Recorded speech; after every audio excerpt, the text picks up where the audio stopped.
Hari ini ratusan buruh industri tekstil dalam negeri berkumpul di kawasan Monas untuk menyampaikan sejumlah tuntutan. Salah satunya menghentikan PHK. Gonjang-ganjing industri tekstil Indonesia memang sudah berlangsung lama. Pemerintah sebenarnya juga sudah bertindak untuk mengurangi dampaknya. Namun, apakah solusi yang ditawarkan oleh Jokowi beserta para menterinya dapat menghentikan badai yang mengoyak bisnis tekstil Indonesia? Ikuti diskusinya bersama Detik Finance dalam editorial review.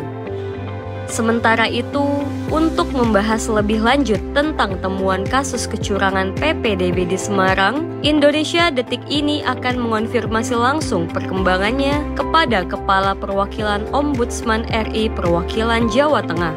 Benarkah ada kasus kecurangan lain yang terjadi? Jangan lewatkan diskusinya. Sementara itu, untuk menutup Detik Sore edisi kali ini, Sunset Talk akan menghadirkan secara langsung sosok Sri Kandi di balik berdirinya Kebun Kumara. Apa gagasan yang ia tawarkan untuk masyarakat urban yang ingin merdeka pangan? Ikuti obrolannya jelang matahari terbenam sore ini. Jangan lewatkan analisis pergerakan harga pasar hingga penutupan IHSG bersama analis investasiku sesaat lagi. Detik Sore, gak cuma hore-hore.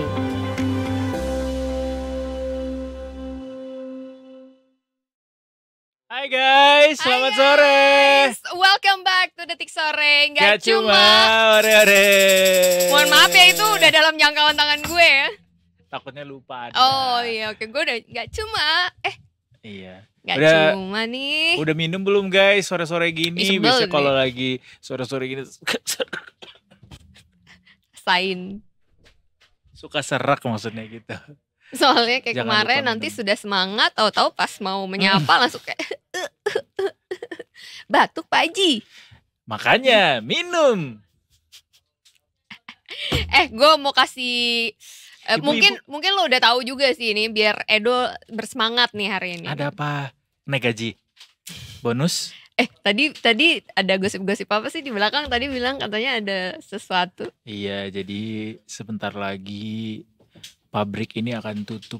Ih, pabrik lagi. Itu cerita. Capek deh, itu kita cerita dari para pabrik-pabrik buruh. mulu. Oh. Soalnya katanya mulai dari awal tahun sampai bulan ini sampai saat ini itu tuh udah puluhan pabrik Yang tekstil tutup. yang tutup dan mereka di PHK.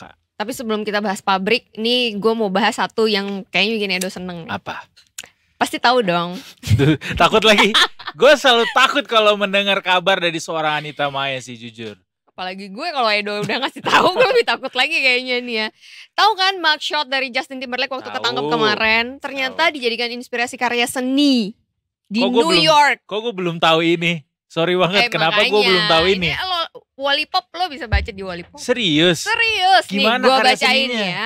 Jadi foto Justin Timberlake setelah ditangkap karena menyetir dalam keadaan mabora itu ya guys ya. Itu akhirnya dijadikan sebuah inspirasi karya seni dan dipajang di galeri Romany Creameries Sag Harbor, New York, Amerika Serikat. Dan katanya dengan adanya si karya seni ini itu bikin orang-orang tuh membludak datang ke sana just to see that.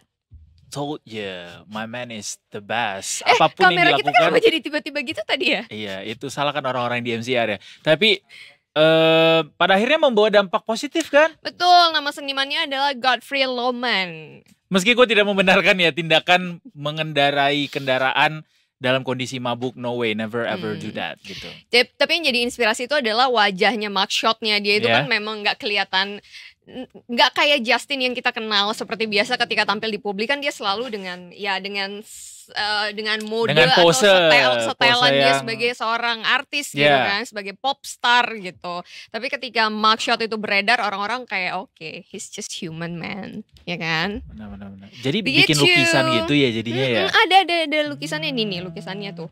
Iya. Lukisan mugshot Justin Timberlake karya Romany Creameries Gallery. Kecil tapi tuh gambarnya. Apanya gambarnya? Coba deh Nih, lihat. gue gedein. Nah itu, coba. Siapa Nih. tahu? Itu guys. Hi, I'm Justin Timberlake. I'm doing my word tour today in Forget Tomorrow. Check it out. I drop it like it's crazy, I do it na na na. Itu Gitu bukan kan. Justin Timberlake. Bukan kan barusan check it out. Ah, ya. Itu Check it out. sambungannya. It's Black Eyed Peas, right? Ya. Nah, Begitu. itu Jadi mungkin aja kalau misalnya Edo mau ke New York someday gitu ya. Amin. amin. Bisa jadi salah satu tujuannya, tapi nggak tahu nih dia bakal dipajang di situ forever ataukah kalau misalnya ternyata ada yang beli berarti dia akan nggak ada di situ lagi dong ya kalau jadi private collection. Iya, gue mau deh beli berapa harganya? Mana aku tahu, lu tanya dah sana langsung ke. Oh, tetap berada di Nah, situ. iya bisa juga. Ya nggak apa-apa. Oh iya gitu. Nggak apa-apa lah. Berapa sih bayar karcisnya? Dijual men, Dijual pasti itu pada akhirnya. dijual.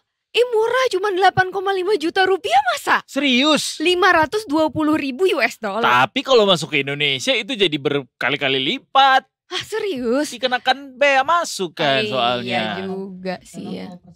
Enggak dong. Enggak ada ya karya seni dicicil. Kau tidak menghargai karya seni Tidak mencicil. menghargai seniman. Tapi mendengar kata tadi New York, aku jadi ingin bernyanyi. Start spreading the news. Oh gue pikir Alicia Keys. I'm living today.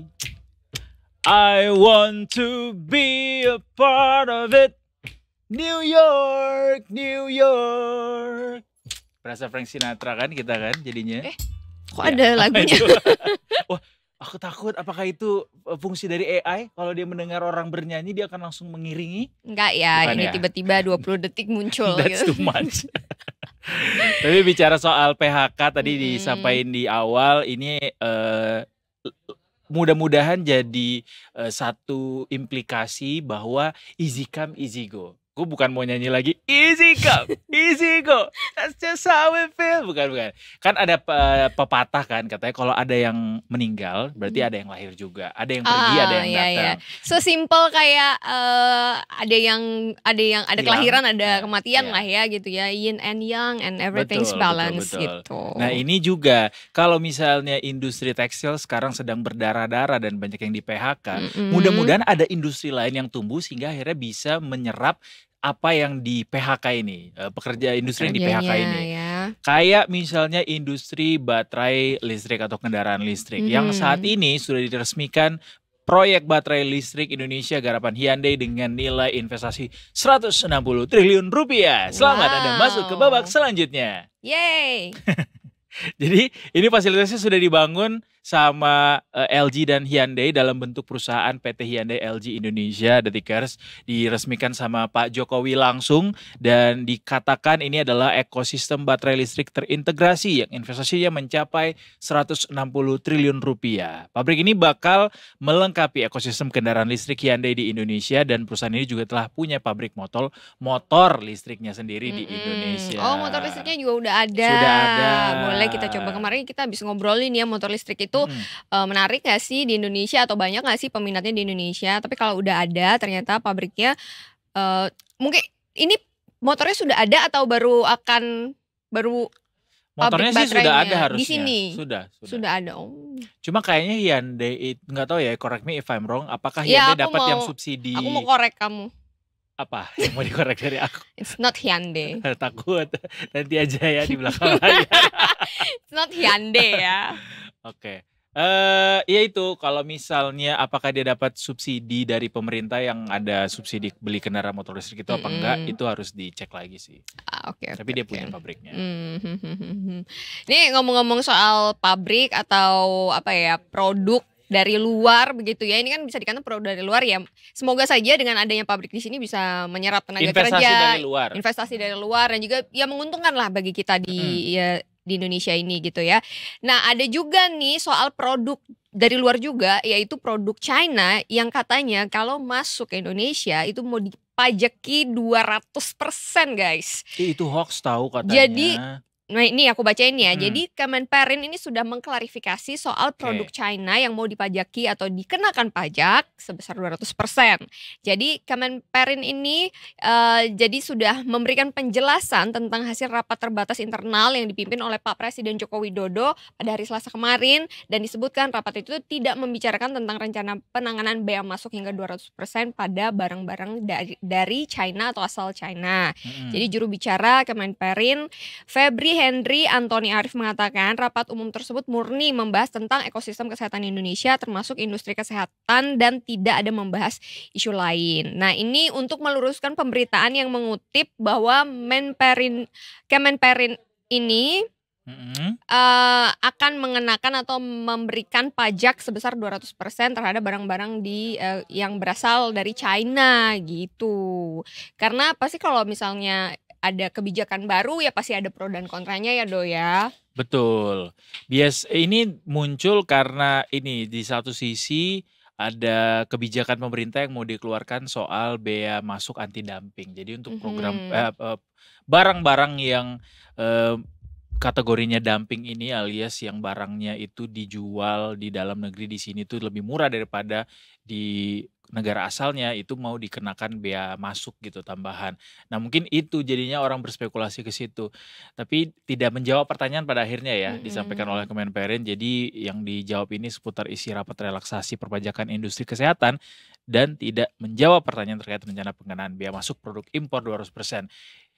Takut sih kalau misalnya Indonesia beneran ngenain bea masuk sampai 200%, karena apakah ini berarti kita masuk ke dalam kompetisi perang dagang juga kan, pajaknya dinaikin, nanti pajak yang dari sana juga dinaikin lagi, naikin lagi pajak yang lain, naikin lagi, jadi versus-versusan semua ya jadi ikutan berdampak gitu ya.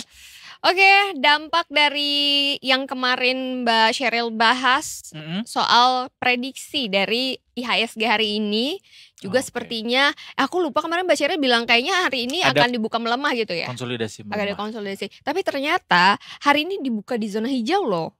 Oh, ada sentimen apa ya? Ada apa apakah? Jadi ini kalau dibaca sedikit ya detikersnya, nanti kita akan konfirmasi lagi ke Mbak Sheryl.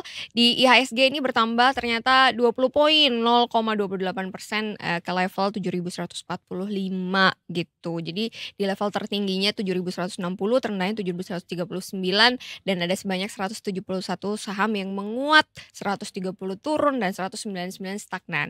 Tapi just like usual, setiap hari itu, jangan setiap hari ya, setiap menit, setiap detik, semuanya bisa berubah ini ya. Jadi nanti jelang-jelang penutupan pasar hari ini kita cek lagi seperti apa saham-saham apa aja yang menguat, yang menjadi penopang, ataukah kalau misalnya nanti ternyata sahamnya melandai, apakah apa aja nih sentimen yang membuat pasar melemah hari ini begitu. Betul. Ya. Nanti kita nantikan ya, kalau tantrikan berarti jadinya kotak dong. Nanti kita akan bergabung bersama dengan Mbak Sheryl Tanuwijaya, Head of Research dari Investasiku, untuk mengkonfirmasi semua yang ada di pikiran kita saat ini tentang kenapa nih IHSG hari ini melonjak cukup kencang gitu. Padahal lagi ada demo ya, maksudnya lagi ada sentimen kurang enak nih dalam negeri. Ada demonstrasi dari para buruh di depan istana soal industri tekstil yang saat ini sedang terpuruk gitu. Itu bahkan juga tercermin dari emiten dari manufaktur ya kalau itu ya, bukan? Kemarin kan melemah kan? Iya betul. Jadi kita cek juga hari ini apakah sama seperti kemarin kondisinya, ataukah ada perubahan, ada sentimen apa aja yang mempengaruhi. Gimana kalau kita lihat langsung? Boleh? Sekarang? Boleh nggak sekarang? Kita ada NTMC nggak sih guys? Oh iya boleh. Sentimen dulu aja. Oke. Tapi kita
Detikers, selamat sore. Kita masih ada di Detik Sore loh.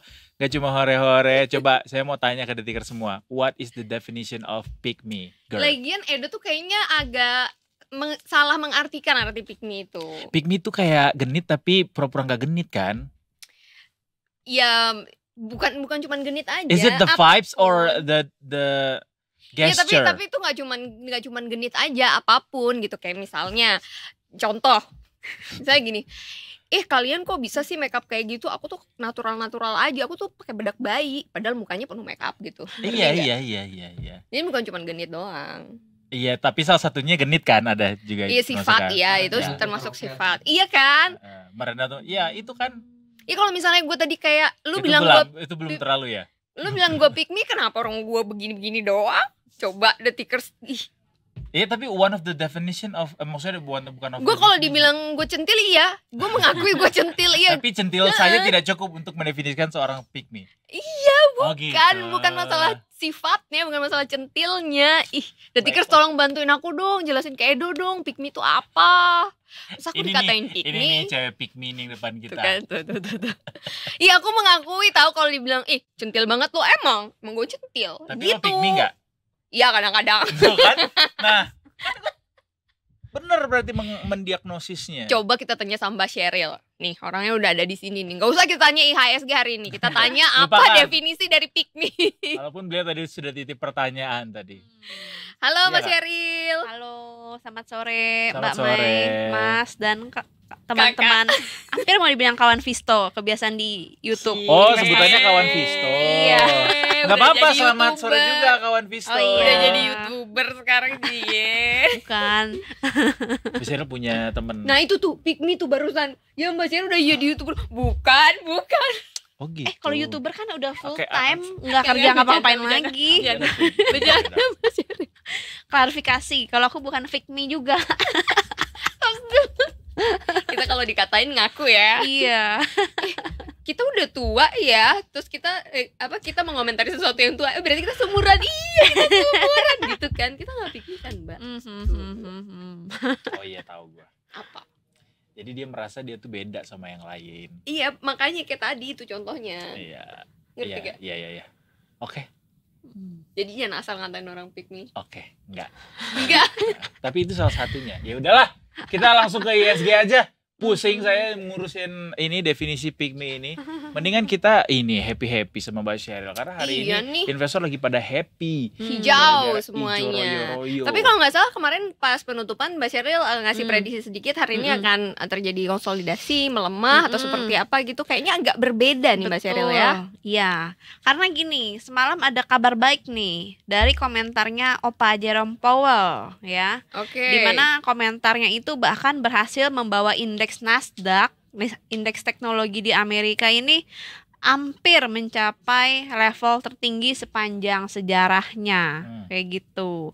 Lalu kita lihat bursa regional hari ini baik dari Asia maupun Eropa, semuanya hijau seperti bajunya Mas Edo. Ini hijau nggak ya? Ini Iya, bukan hijau tuh, Mbak. Hijau. Ini namanya Kurang royo-royo tapi hijau oke lah. Sage. Mana? Oke. Not sage. Tosca ini. Sage. Tosca ya? Iya. Apakah aku mulai buta warna? Kebanyakan warna ya. Iya ya banyak, kita terlalu colorful kita Detikers. Terus apa lagi Mbak? Iya, jadi semalam itu komentar dari Opa Jerome Powell ini sangat dovish, bahkan di luar ekspektasi Jerome pasar. Powell tuh ini orang Korea, Mbak. Opa Jerome Powell tadi katanya. Oh iya, itu supaya lebih akrab aja. Oh, gitu. Opa, dalam real opa arti ya. grandpa. Oh, it's a grandpa. Bukannya mas seperti di Korea. Oke, baiklah. Oke, jadi beliau mengatakan Oke. kalau dengan progres disinflasi atau penurunan tingkat inflasi dalam beberapa bulan terakhir ini menunjukkan semakin mendekati dengan target Bank Sentral Amerika yaitu di level 2%. Jadi meskipun beliau masih belum bisa menurunkan langsung suku bunga saat ini, tapi beliau mengapresiasi proses disinflasi yang terjadi di Amerika seperti itu. Jadi dengan pernyataan dovish beliau semalam, jadinya investor semakin besar ya harapannya kalau di bulan September ini pemangkasan suku bunga di Amerika akan terjadi sebesar 25 basis poin. Dan ini tercermin juga di survei pasaran kalau probabilitas itu meningkat bahkan sampai sudah di atas 70%, di 73%. Meskipun Makin naik ya? Iya, semakin naik. Minggu lalu masih 65%-an gitu. Meskipun pekan ini harus dicermati ya teman-teman, karena pekan yang singkat di Amerika ada libur Independence Day.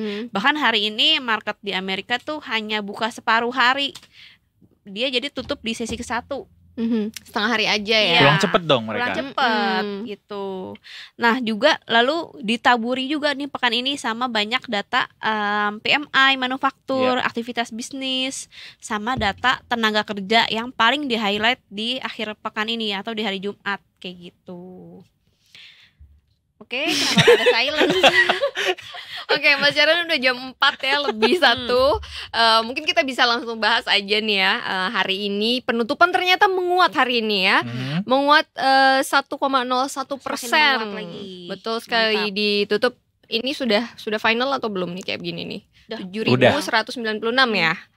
Poin 755. Yes. Nih tertingginya di sini. Terus turnovernya nggak terlalu gede ya Mbak ya? Masih jalan terus. Oh, masih karena jalan masih ada nih. pasar nego sampai 15 menit. Oke. 15. Pantesan biasanya kita kalau bahas tuh kayaknya sampai puluhan gitu ya, sampai Iya, di tapi atas 10. melihat jam segini masih 8 sih kayaknya juga nggak bakal nyampe 10 ya Mbak. Iya, biasanya begitu. Tapi bursa kan penuh dengan kejutan ya.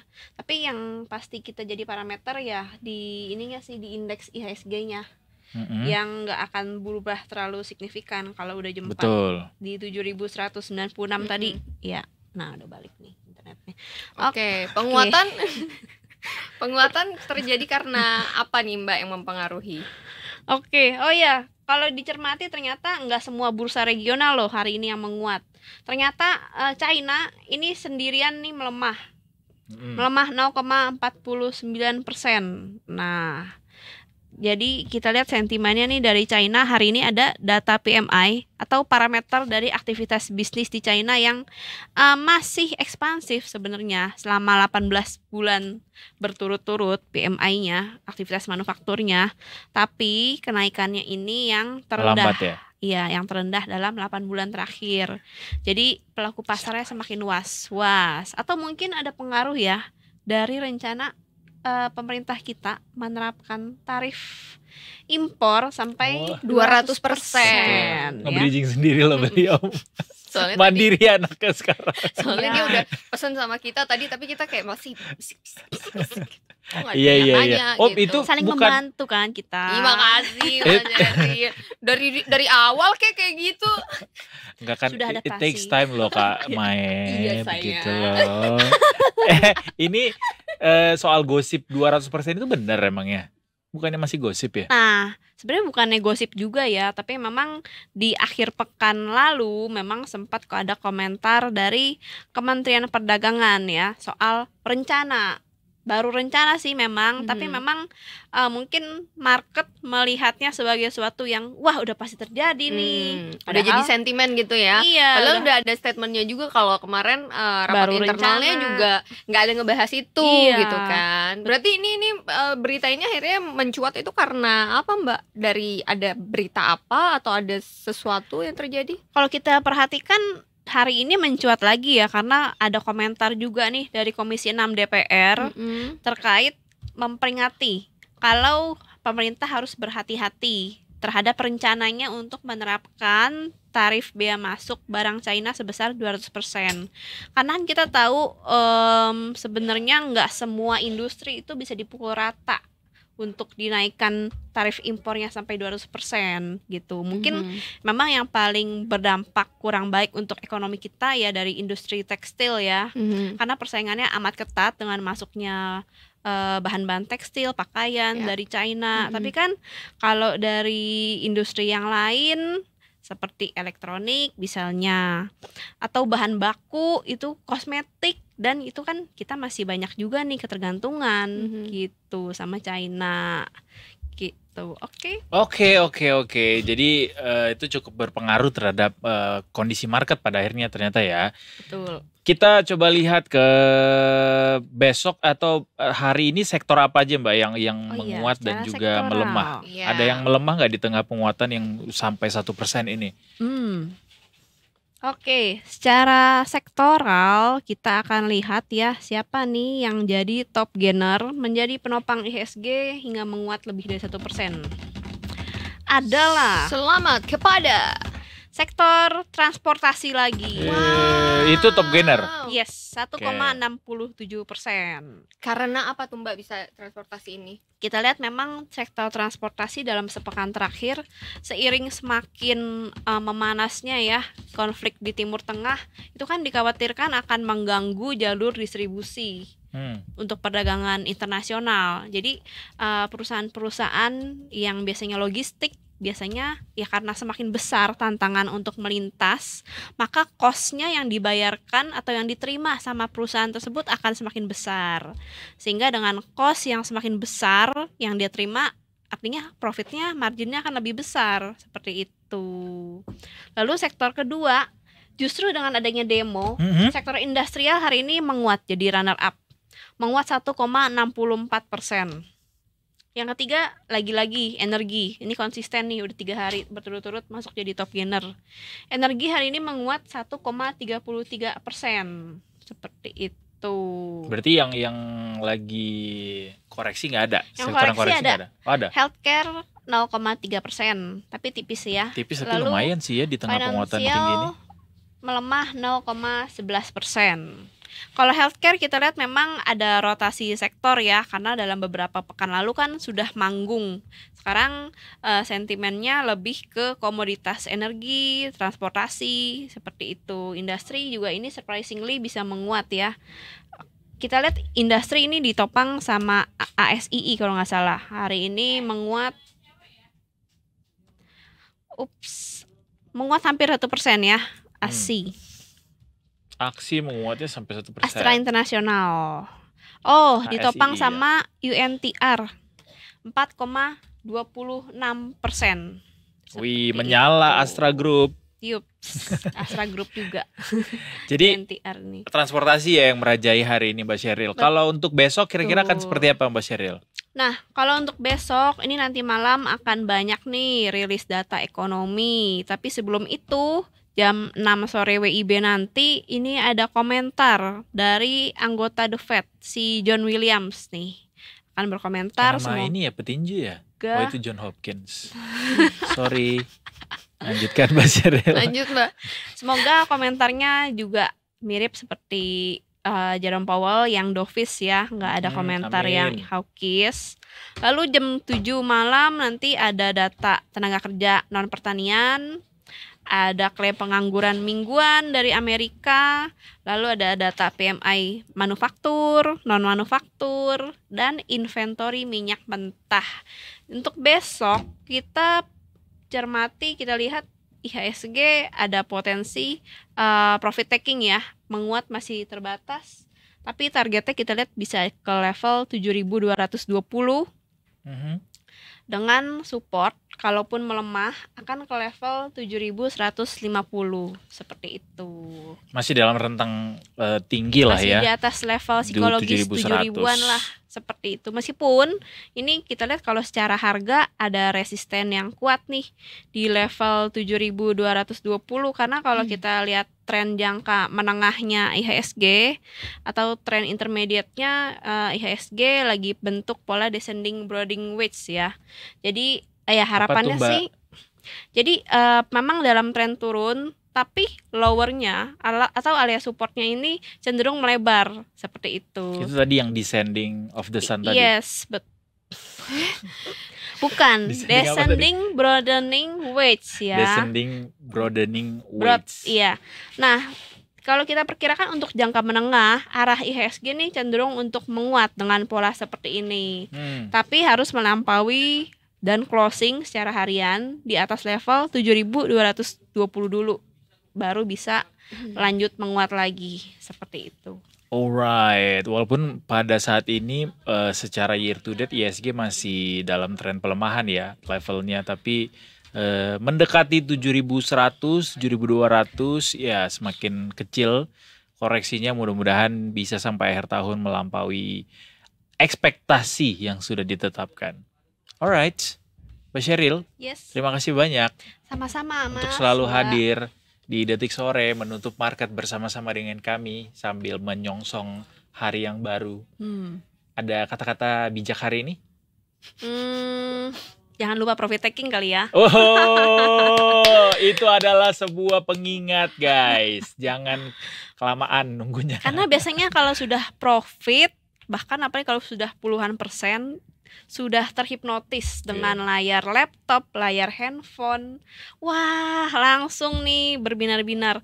Besoknya begitu ada koreksi dikit langsung panik.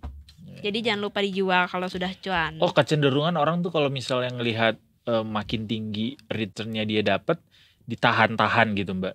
Gitu maksudnya. Enggak juga sih, tapi kalau seringkali juga ada orang yang terbuai kalau sudah profit, bahkan sudah lewat dari target profit yang ditentukan, lupa dijual sampai akhirnya udah balik ke harga modal. Lupa atau sengaja nahan? dilupakan. Oh, Sudah gak perlu duit kayaknya kalau sengaja dilupakan ya. tuh kayak ini ya. Karena berekspektasi, berharap siapa tahu naik lagi, siapa tahu naik lagi. Iya. Itu manusia tidak pernah puas ya. Itu dia kalimat bijak dari Mas Edo. Dibales sama Mbak Sheryl. Iya. Semoga tidak ada satupun dari kita yang di sini tidak pernah puas. Ada batas puasnya, ada garis batasnya. Nah itu dia. Sampai akhirnya kita menembus garis. Gue udah nyampe bab 5 bacanya. Bagus ya? Bagus. Itu sharing ya? Iya boleh. Spill. Gue tarifin. Gue baca sendiri. Oke. Pinjem. Iya. Boleh. Oke deh, Detikers, terima kasih Mbak Sheryl. Besok kita ketemu lagi, ngobrol-ngobrol lagi jelang penutupan pasar seperti apa besok.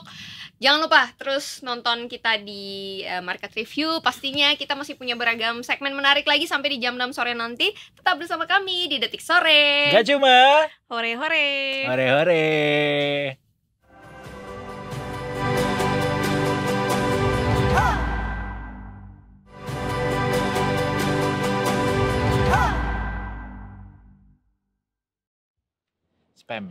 Spam call.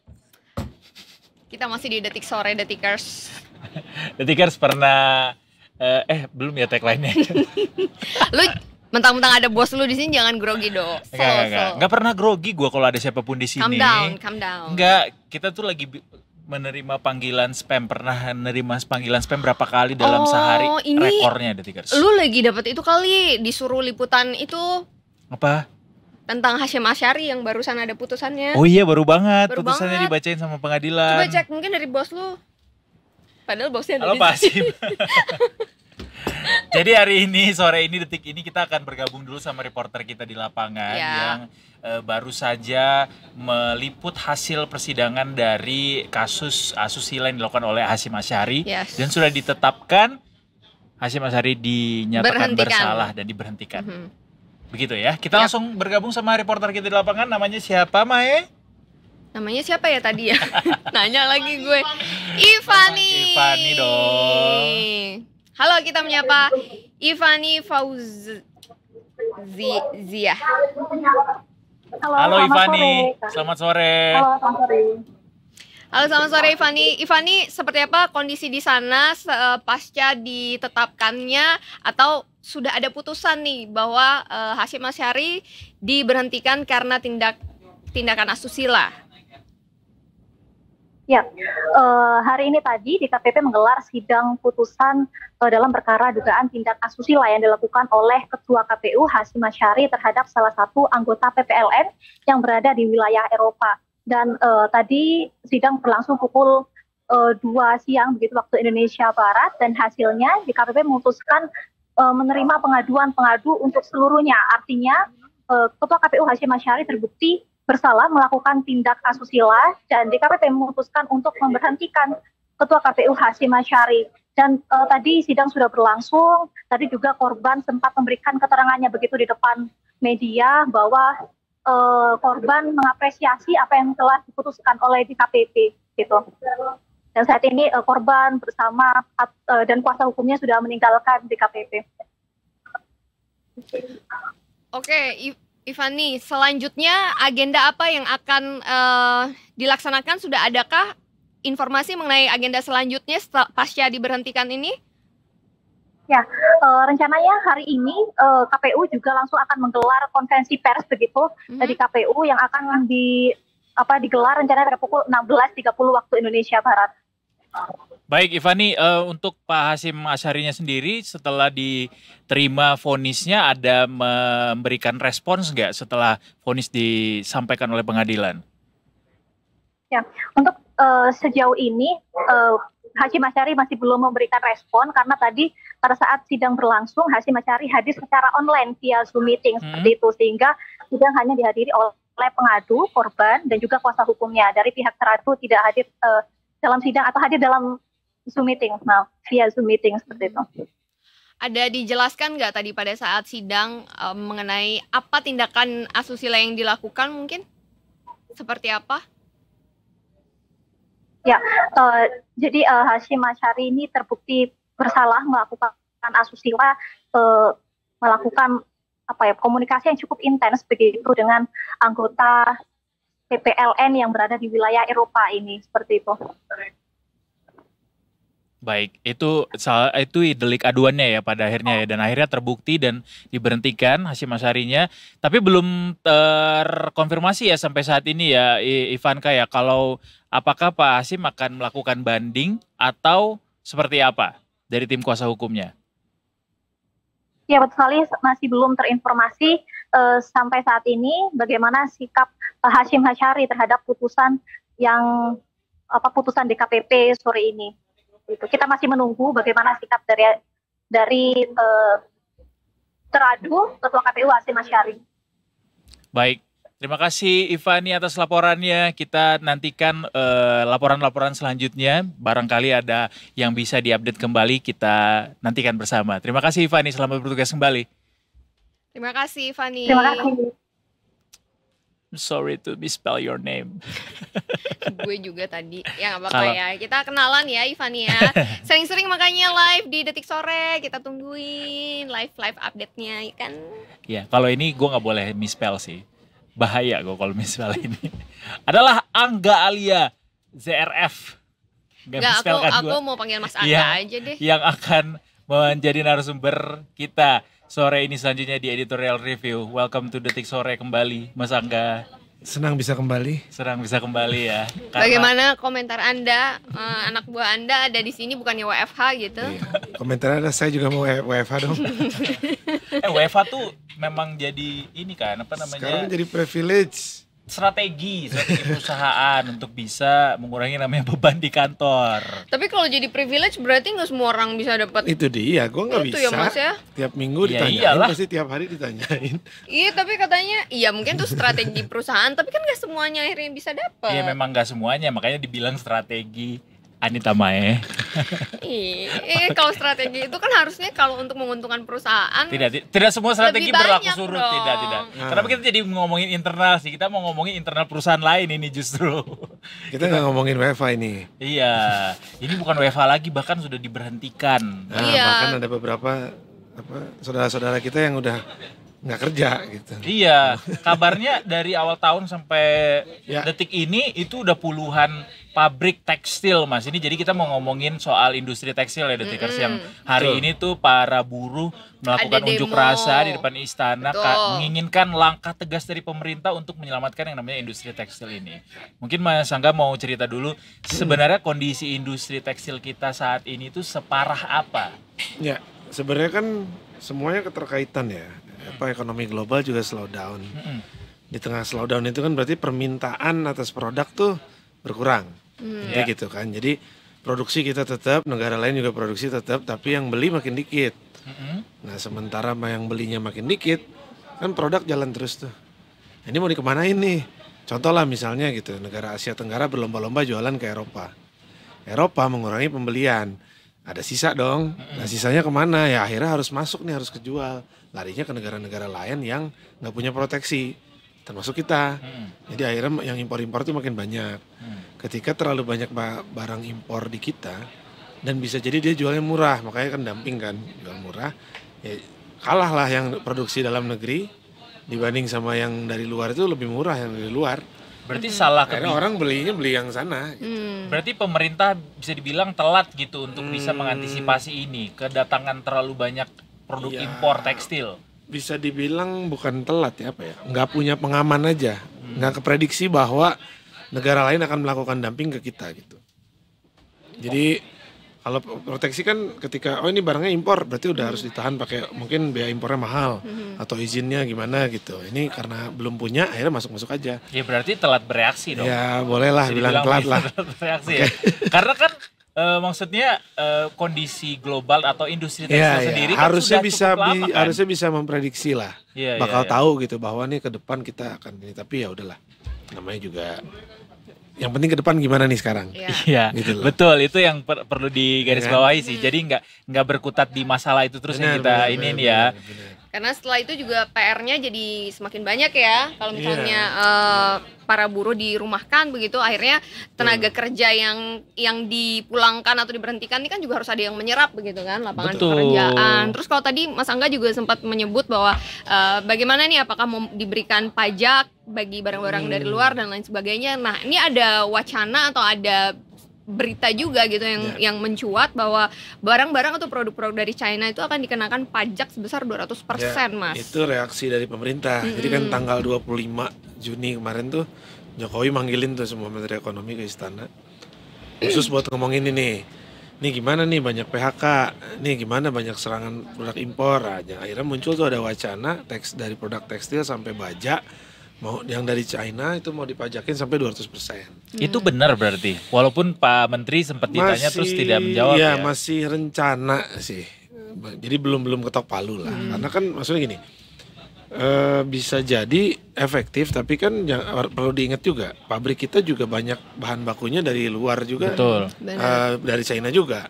Kalau sampai ternyata itu bahan tekstilnya harus dipajakin juga kan kasihan juga produksi. Jangan sampai malah jadi bumerang ya. Betul. Kayak gitu. Memang harus dipantau lagi, makanya pada akhirnya buruh-buruh juga berharap apa hal langkah nyata dari pemerintah tuh kayak gimana sih gitu. Ya, mungkin itu salah satunya yang bisa lah untuk mengurangi. Cuman mungkin nggak cukup dari mengurangi secara legalnya itu, karena di kita tuh udah terkenal dengan masuk barang ilegal tuh udah banyak banget. Nah itu. Kayak contoh lah tekstil bekas lah, itu kan udah masuknya nggak mungkin legal lah itu. Udah pasti karena kita tidak dong. Di aturannya tidak boleh menerima barang bekas berupa pakaian. Tapi apa yang terjadi? Ada thrifting di mana-mana, ya kan, jualan online, jualan secara offline, terbuka. Secara terbuka. Bahkan itu kalau itu mau diberesin pun nggak mungkin juga, karena kan apa ya? Itu salah satu mata pencaharian masyarakat gitu. juga. Akhirnya kalau memang mau diberhentiin dari pusatnya dalam arti jangan masuk dulu. Kalau nggak ada barang masuk kan nggak ada yang jualan. Ya kalau udah jualan ya digerebek bisa sih karena dia juga salah. Iya. Tapi kan mungkin lebih ke etikanya atau moralnya lah. Ini pemerintah udah gitu. Nyiapin langkah antisipasi nggak kalau misalnya nutup itu gitu. Iya, itu kan berarti aparat juga harus ada. Ya, dalam hal ini mungkin bea cukai ya harus lebih memperketat lah. Ketika ada masuk nih barang ternyata tekstil ya nggak boleh tahan gitu. Secara itu yang ilegal kan, ilegal masuk. Kalau yang legalnya dari pajak tadi dinaikin apa segala macam gitu. Itu gitu. Sudah pernah terjadi kan Mas? Maksudnya waktu itu juga udah yang rame-rame mengenai barang thrifting yang udah nggak boleh masuk ke Indonesia. Kok tiba-tiba itu tenggelam beritanya, terus kayaknya masih rame-rame lagi. Apakah salah satu sentimennya itu tadi itu akan malah jadi bumerang buat para pengusaha thrifting di Indonesia? Iya, sebenarnya kan kalau dibilang itu juga kan nggak boleh ya jualan thrifting tuh di kita tuh nggak boleh gitu. Memang harus ada kemauan juga dari pemerintah. Karena selama thrifting itu murah-murah, pernah nggak beli thrifting? Aku pernah. Pernah kan? Pasti pernah lah. Gue pernah tapi beli dari temen, nggak ke pasarnya gitu. Tapi itu kan murah banget. Bandingin sama baju baru, baju lah t-shirt. Iya. T-shirt yang resmi di toko, yang udah lewat dari pabrik ke satu toko di-brandin, habis brand dijual di tokonya, itu kan pasti di atas 100.000 lah. Iya. Baru gitu kan. Ini thrifting tuh kadang nggak jelek-jelek amat, mungkin seperti baru dia bisa jual sampai cuma 50.000 70.000 itu kan sekarang jauh udah lebih murah. lumayan mahal tahu sekarang mas Udah tahu produk ya mereka udah ya, tahu atau produk, merek maksudnya ya. brand-brand Iya, apa iya, gitu. tapi kan ada gitu yang bagus. Iya Kalau si ada yang juga. jualan nggak paham nih, nggak Iya paham. benar. Misalnya Pernah nggak dapat kaos Gucci harganya 100.000? Nah kebetulan gue kalau thrifting bukan nyari yang begitu-begitu Oh, sih. bukan ya? Bukan gue. Ya kan kayak misalnya kaos band gitu. Iya, Nggak iya. semua penjual ngerti bandnya gitu. Iya, Misalnya iya. bandnya apa gitu. Tapi sekarang mereka tahu. Ya ada beberapa yang tahu. Tapi kalau yang nggak tahu kan kadang cuma 50.000. Padahal masih bagus gitu. Itu juga ngerusak sih sebenarnya. Cuman kan kalau kita mau ngomongin nih ayam apa telur gitu dibolak-balik yang salah thrifting, yang salah selalu pemerintah bisa gimana saling ya? menyalahkan pada Susah. akhirnya. Kalau mau udah kemauan dari sekarang aja nih. Kalau memang nggak boleh. Kalau mau ada pembatasan. Karena yang industri dalam negeri yang lebih kasihan sekarang. Udah produksi sendiri, udah ngejualinnya juga susah bayarnya segala macam gitu, promosi juga ya gitu-gitu aja. Tapi Karena mereka harus PHK gitu ketika pemerintah saat ini masih menetapkan aturan itu bahwa tidak boleh impor barang bekas pakaian, kenapa sampai saat ini praktiknya masih menjamur dan juga bebas dilakukan? Asumsi gue pada akhirnya karena pemerintah belum menyiapkan ini ya lapangan kerja pengganti gitu buat mereka. Bisa jadi. Jadi kan memang harus ketika dilarang. Ini berarti ada sekian, kalau misalnya pemerintah punya datanya ya. Ini ada sekian juta atau ratus ribu orang yang nggak bisa lagi jualan. Nah mereka mau dikemanain? Nah mungkin itu mereka belum siap pemerintahnya. Karena ketika sebuah industri ditutup, ini kan bisa dikatakan industri lah, thrifting ini kan. Nah ketika itu ditutup kan berarti juga, harus lari kemana nih orang-orang Iya, gitu ya. Itu harus disiapin juga. Seingat gue dulu tuh ya di salah satu kan di pasar Senen ya mas ya tempat thrifting itu ya. Sempet dikosongin. Iya sempat dikosongin. Kayaknya dulu sempat kebakaran ya kalau nggak salah ya. Gua Atau nggak tahu kalau dikosongin kebakaran. ya. Di Kalau dikosongin renovasi. ya, Atau karena tim kita dikosongin. ada yang liputan tuh. Oh iya. Beneran dicek, beneran kosong. Tapi Tapi setelah pindah berapa ke bulan, lokasi lain. enggak, setelah berapa bulan balik Pindah lagi. ke Oh, situ ada lagi. Balik lagi. Tempatnya jadi lebih bagus. Iya. Jadi memang harus ada kemauan yang serius. Kalau gitu, Pak Mendak sih serius. waktu itu bilangnya ini tunggu mau lebaran soalnya ngabisin barang dagangan. Ternyata habis lebaran ada lagi. Masih lanjut tuh. Memang harus seriusnya dulu nih. Beneran mau dibenerin apa enggak gitu. Karena kan kalau di sini nggak benerin, sini terdampak gitu kan. Ya harus dipikirin lah. Meski itu cuma dari satu faktor ya Mas, salah satu faktor yang membuat industri tekstil ini akhirnya sulit gitu untuk bisa tumbuh dan juga lari kencang. Salah satu doang, banyak Salah lah kan satu. dolar mahal. Betul. Bahan baku dari luar kan berarti mengeluarkan duit lebih besar untuk beli bahan baku. Sementara harga jual dalam negerinya mungkin nggak bisa naik. Kalau naik daya belinya lesu juga, gitu kan. Nah itu di situ juga pengusaha struggle juga kan ya. Itu tadi bayarnya di luar negeri yang udah mulai ngurangin nih karena mereka juga krisis juga. Itu kena juga. Belum dari dalam negeri ada industri substitutnya, maksudnya penggantinya. Gua nggak punya duit beli baju baru, ya ada thrifting, gue beli thrifting deh gitu. Pada akhirnya gitu. Itu ya susah bersaing dan akhirnya banyak PHK gitu. Tapi kalau toko-toko atau retail-retail yang tekstil yang tutup belakangan ini tuh memang mereka perusahaannya tuh udah dinyatakan bangkrut gitu ya mas ya. Terus akhirnya mereka Ada menutup beberapa perusahaannya. yang memang menyatakan bangkrut. Ya maksudnya bangkrut itu kan bukan berarti tutup, tapi biasanya kan karena nggak bisa bayar utang dia laporin ke pengadilan. Usaha gue lagi nggak baik-baik aja dan menuju bangkrut. Bisa diselamatin apa itu yang namanya PKPU kan. Kalau ternyata ada investor masuk, gue bayarin utangnya tapi gue punya sebagian Sahamnya. kepemilikan dulu. Nah itu masih bisa jalan. Rata-rata sih begitu. Cuman ya mau nggak mau mungkin mereka juga ketika bisnis tidak baik-baik saja harus mengurangi orang kan. Supaya sehat dulu nih, supaya jalan terus. Karena kan ketika pabrik berhenti total, nyalainnya lagi susah nanti. Jadi kan harus jalan terus tapi mungkin kapasitas dikurangi. Akhirnya orang-orangnya ya dirumahkan sebagian gitu.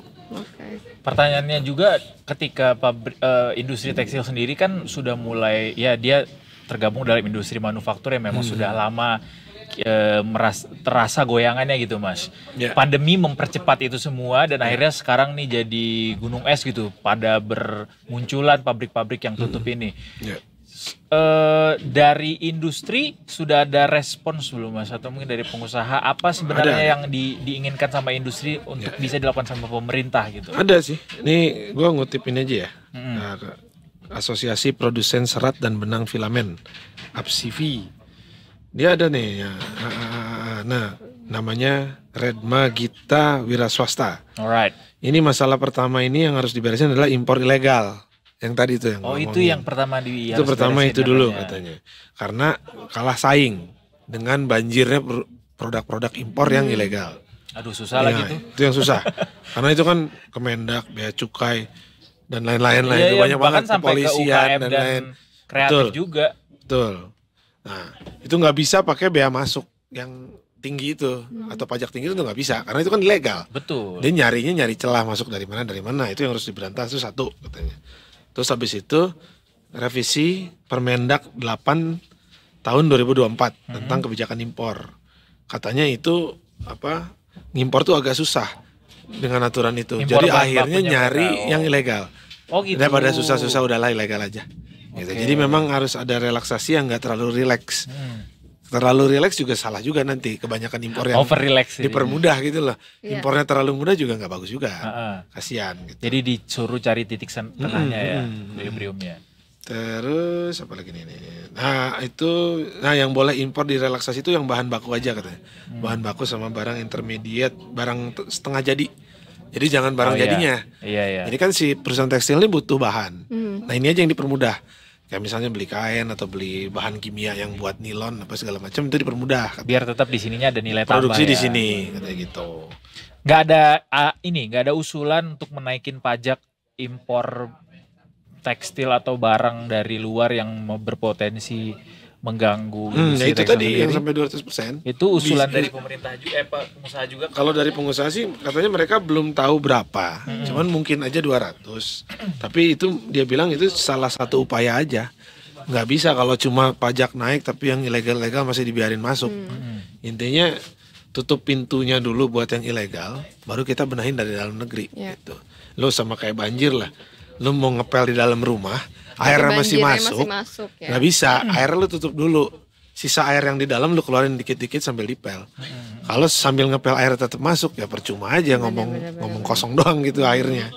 Semudah itu sih sebenarnya perumpamaannya gitulah. Gitu. Sederhananya seperti itu ya. Sederhananya begitu. Dari Pak Jokowi juga udah ada respons ya Mas soal si industri tekstil yang dibayangi sama gelombang PHK ini. Betul. Beliau juga udah berharap nggak ada lagi PHK, katanya ya udahlah Pak, kalau memang nggak mau ada PHK, tolong para menteri-menterinya digerakkan lah.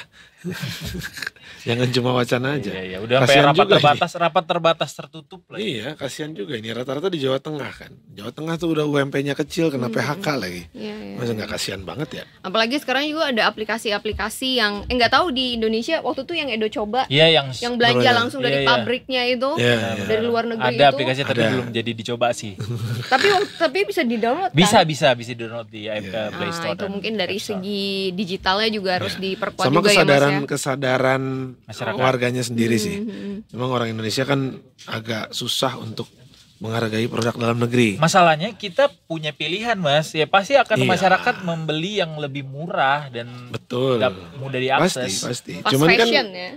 Cuman kan gini, ketika gini, katakanlah misal kita bertiga nih, gue importir, jualan barang-barang ilegal misalnya, terus Mae produksi rumahan nih, bikin sweater sendiri gitu. Harga dia lebih mahal. Kita bertiga temenan, lu mau beli yang mana duluan?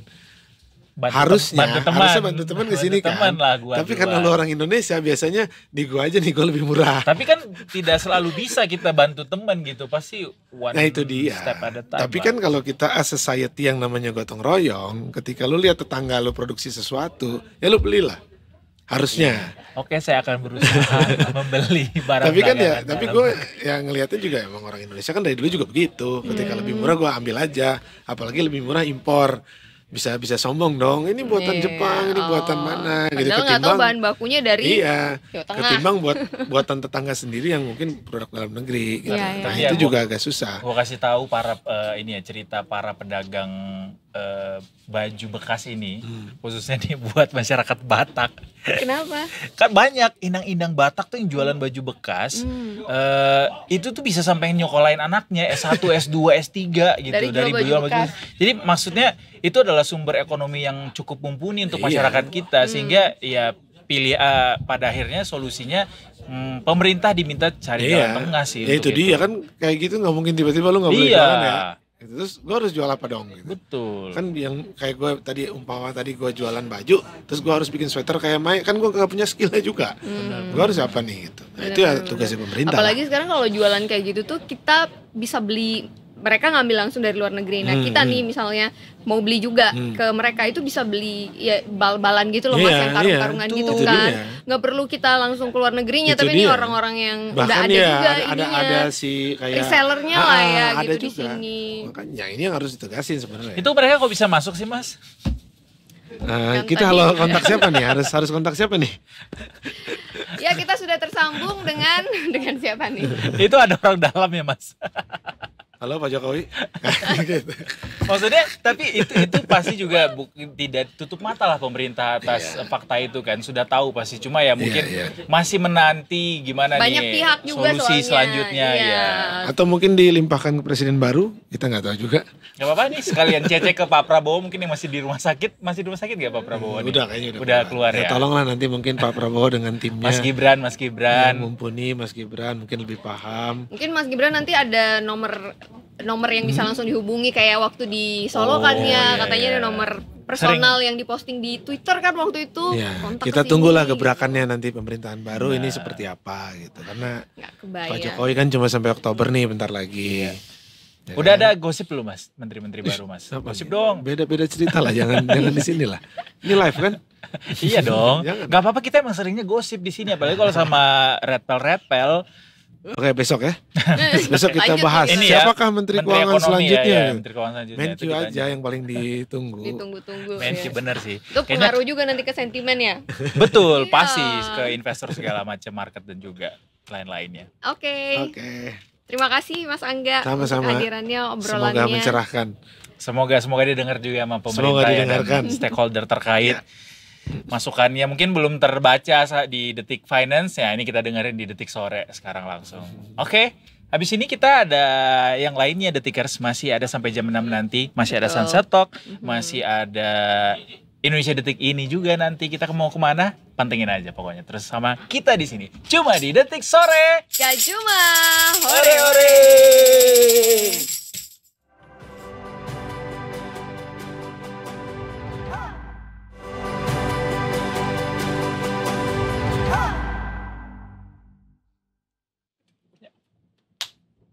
Kita kembali lagi di Detik Sore. Gak cuma ore ore. Kita juga kecerekan ini ya Detikers yang gak cuma jadi pajangan doang di sini. Tuh, udah dipakai. Lagu apa yang lagi sering banget lo dengerin? Lagi sering. Oh, itu lagi rame juga tuh, seneng dengerinnya Meghan Trainor. Yang mana? I'm all about that bass. Enggak, itu udah lama banget. Oh my god, that's so last year. Like I'm gonna lose you. Bukan juga. Apa dong? I wanna thank me for looking like this. Tolong close up dong. Close up dong. Gimana sih nih? Tuh, lagi. Gak mau. Coba dia lihat itu lagu di baru ya? di itu di apa? Di YouTube. sosmed atau di ya pokoknya di sosmed lah. Biasanya lagu-lagu yang trending itu kita terbrainwash karena kita banyak ngelihat sosmed, banyak ngedengerin di sosmed juga gitu. Jadinya nyangkut gitu di otak. Karena kalau pertanyaannya Edo apa lagu yang paling sering didengerin ya itu karena lagi rame Timeless juga. judulnya. Atau Aduh, I Get It. apa ya judulnya ya? Made You Look. No, Mi- itu udah bukan lama. itu. Coba deh cari. Ya itulah pokoknya Meghan The Trainor. Tickers. Salah satu yang lagi gue dengerin soalnya itu Billie Eilish, bagus banget lagunya Birds of Feather. Iya, itu juga lagi trending tuh. Iya. Oh itu Na, bagus na, banget. na, na, na. Gue salut sih sama Ya. kedua orang tuanya, gokil bisa ngelahirin 2 anak sejenius itu. Guys, kita hari ini sore ini di tengah badai yang bergelora ini kita akan ngobrol sama brigadir lagi. Ibda Syahara, katanya hari ini Ibda Syahara mau laporin ke kita nih buat Detik Sore NTMC Polri. Apakah lokasi tempat Ibda Syahara saat ini juga dibanjiri sama guyuran air hujan? Mari kita sapa langsung. Oh ternyata di dalam mitigasi studio. risikonya berhasil. Selamat sore, Halo, Ibda Syahara. selamat sore Domai. Apa kabar Sore. nih? Udah lama tak bersua di layar kaca. Alhamdulillah masih sehat sampai sekarang. Alhamdulillah Ibda ya. Syahara, apakah pemilihan lokasi laporan saat ini berada di studio itu sudah jauh-jauh hari atau karena guyuran hujan pada akhirnya beralih ke Oh studio. tentu tidak. Masa iya polisi takut hujan? Wede. Berarti besok ini ya live reportnya sambil pakai jas hujan gitu ya di pinggir Oh udah sering jalannya. mereka begitu. Oh, udah sering ya? Sering. Ya kan Ibda Syara? Iya, kalau lagi hujan emang kayak begitu. Oh berarti hari ini Cuman kebetulan tugasnya hari ini nggak tahu diperintahkannya di sini. Jadi kayak oke. Oke. Good choice dan tapi Ku kita terima tantangannya. tapi kita Tapi tetap udah pernah bisa loh. dapat laporan Mungkin udah kan? sama Edo sama Maya. Iya, pernah. Di detik pagi pernah, di detik sore pernah. Karena hujan kan datang tiba-tiba. Seperti cinta. Tiba-tiba cinta datang kepadaku. Tapi suara Edo di sini kecil banget loh. Ih, Apanya kecil banget? suaranya Oh, Edo. Oh, suara doang kok yang kecil, yang lain enggak. Ibda Syara silahkan laporannya. Oke, terima kasih rekan-rekan di studio dan selamat sore Detikers dengan saya Ibda Syahara dari NTMC Korlantas Polri. Pada sore hari ini akan mengajak Anda untuk memantau situasi arus lalu lintas terkini berdasarkan pantauan CCTV Korlantas Polri. Langsung saja kita menuju ke titik yang pertama yaitu di JPO Tebet, Jakarta Selatan. Untuk arus lalu lintas di Jalan Arteri Semanggi yang akan menuju ke arah Cawang pada sore hari ini terpantau sudah terjadi peningkatan volume kendaraan karena memang pada sore hari ini bertepatan dengan jam pulang perkantoran. Begitu juga untuk arus lalu lintas dari arah sebaliknya yaitu dari arah Cawang yang akan menuju ke arah Jalan Arteri Semanggi pada saat ini juga terpantau sudah terjadi peningkatan volume kendaraan. Sedangkan dari tol dalam kota pada saat ini juga terpantau ramai namun masih terbilang kondusif lancar. Kecepatan kendaraan masih dapat ditempuh dengan kecepatan berkisar 20 sampai dengan 60 km per jam. Namun kami dari pihak kepolisian menghimbau dan mengingatkan kembali bahwasanya pada saat ini mengingat kondisi curah hujan yang kurang menentu, harap bagi Anda khususnya para pengendara jalan roda 2 agar selalu berjaga-jaga menggunakan jas hujan, namun dengan tidak bermodalkan ponco. Baik, Detikers, selanjutnya kita akan beralih ke CCTV selanjutnya yaitu di exit tol Bekasi Barat. Untuk arus lalu lintas di gerbang tol Bekasi Barat yang akan menuju ke arah Pekayon ataupun Kalimalang dan juga yang akan mengarah ke Jalan Ayani pada sore hari ini juga terpantau ramai namun masih terbilang kondusif lancar. Dan kemudian untuk arus lalu lintas dari arah Pekayon menuju ke arah Kalimalang ataupun yang akan mengarah ke Jalan Ahmad Yani dan juga yang akan memasuki gerbang tol Bekasi Barat pada saat ini juga terpantau ramai, namun masih terbilang kondusif lancar. Memang sesekali terjadi ketersendatan menjelang traffic light, namun selepasnya kendaraan masih dapat melaju dengan kecepatan normal. Kami mengingatkan kepada Anda bagi pengendara yang hendak menuju ke atau akan memasuki jalan tol agar kembali mengecek saldo atau Anda dalam keadaan yang cukup agar nantinya tidak mengakibatkan ketersendatan arus lalu lintas. Selanjutnya kita akan beralih ke Simpang Dago, Bandung. Untuk arus lalu lintas dari arah Paster yang akan menuju ke arah Suropati melalui Jalan Arteri pada sore hari ini terpantau masih terbilang kondusif lancar. Begitu juga untuk arus lalu lintas dari arah Paster yang akan menuju Suropati melalui flyover Pasopati pada sore hari ini juga terpantau ramai namun masih terbilang kondusif lancar.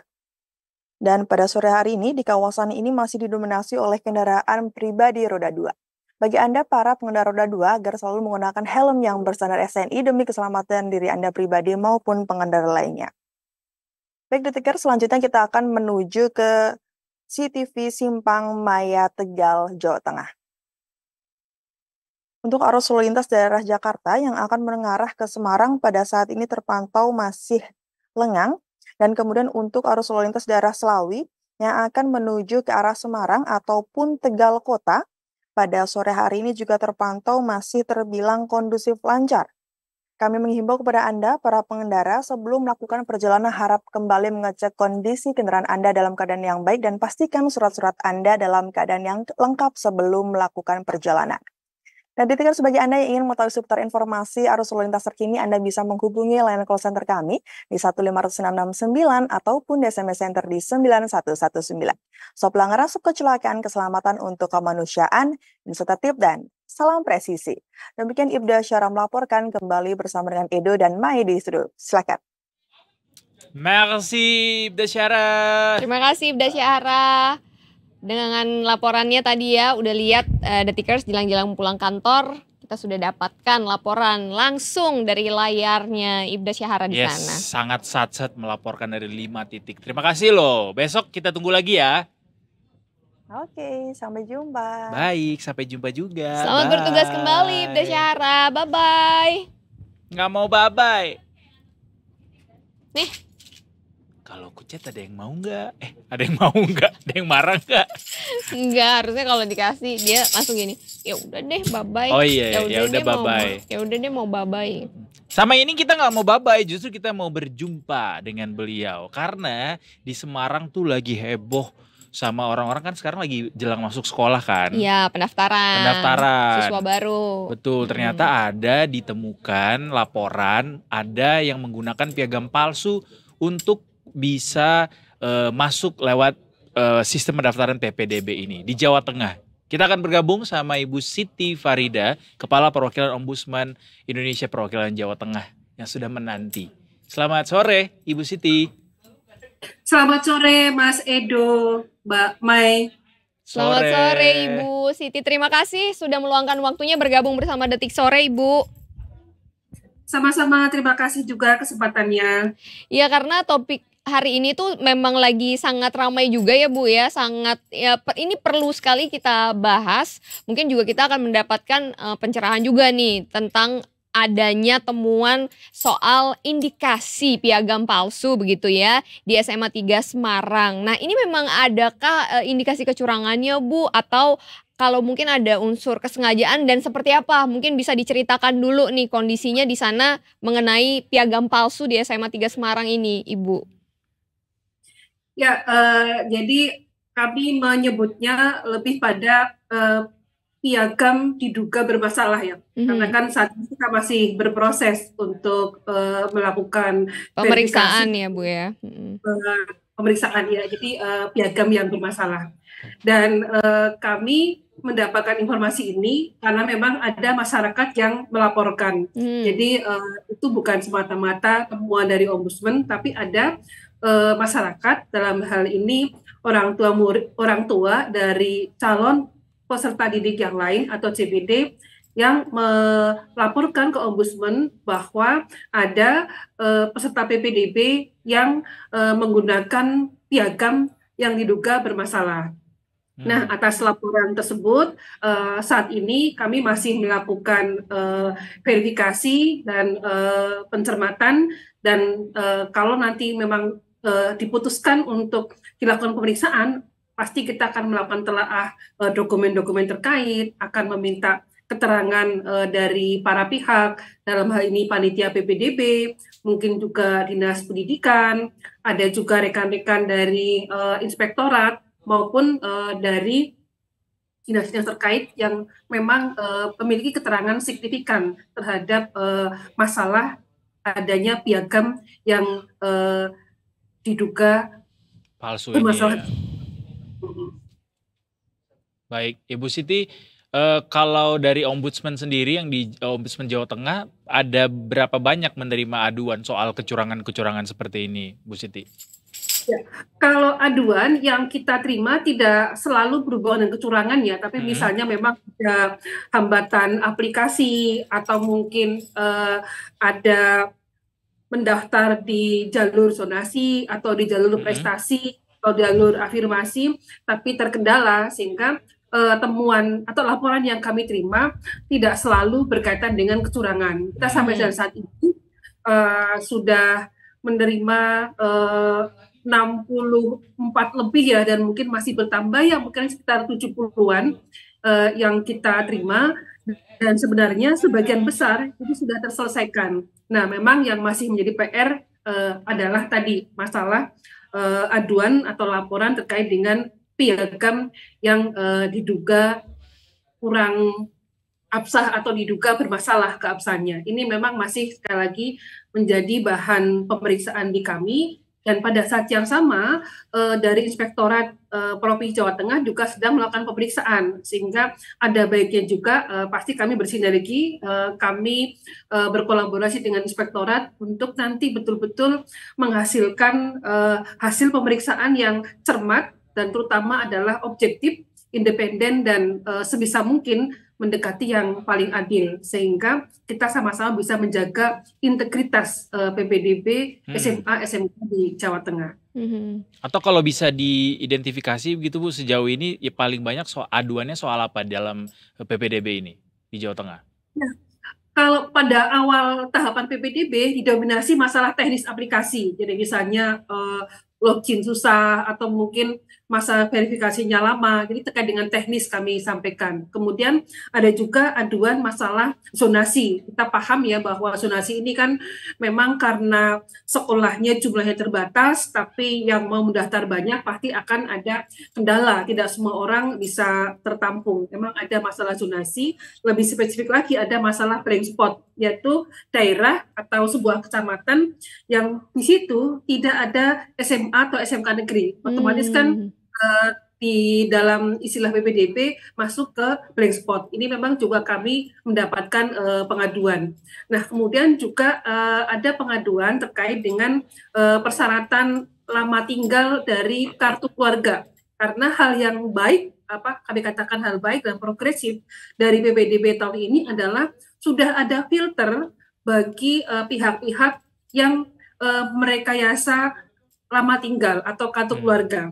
Karena secara sistem di PPDB Jawa Tengah akan bisa membaca mana-mana CPD yang sudah tinggal lebih dari 1 tahun, bahkan ada filter berikutnya adalah 3 tahun. Nah, ini yang sebenarnya untuk Jawa Tengah ada sisi yang progresif, dan ini juga secara nasional. Tapi di Jawa Tengah kita bisa melihat sistemnya memang terjaga ke arah situ.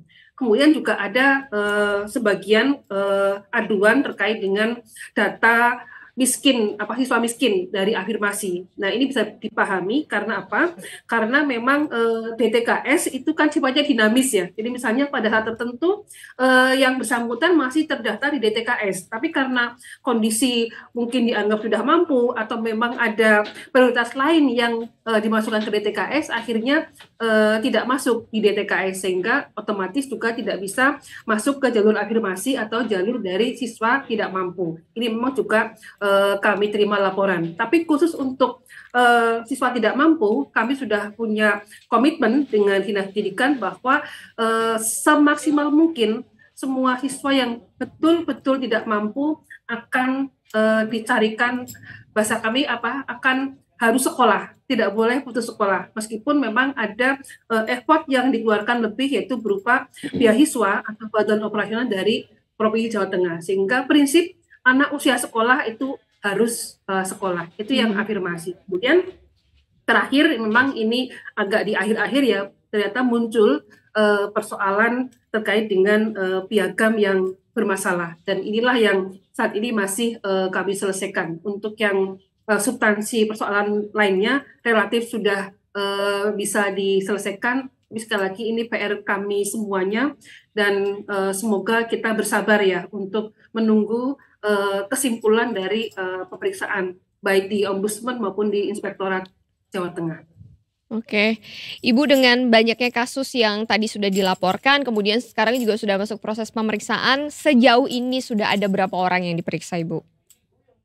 Kalau untuk di Ombudsman kita masih belum melakukan pemeriksaan karena teknisnya baru masuk laporan kemarin. Kita masih verifikasi telah dokumen. Nah, tapi dari sisi lain, kalau sudah ada upaya penyelesaian dari instansi, itu kan juga yang kami dorong. Nah, pada saat yang sama, kalau sudah ada penyelesaian dari instansi, kan pemeriksaan di Ombudsman adalah akan cross-check dengan hasil katakanlah dari upaya tindak lanjut dari Dinas Pendidikan. Kalau misalnya ternyata mereka menyelesaikan, sudah selesai, tentu akan bisa kami pertimbangkan dalam pemeriksaan di Ombudsman. Jadi pada prinsipnya sekarang semuanya berproses untuk menyelesaikan laporan terkait dengan piagam yang diduga bermasalah.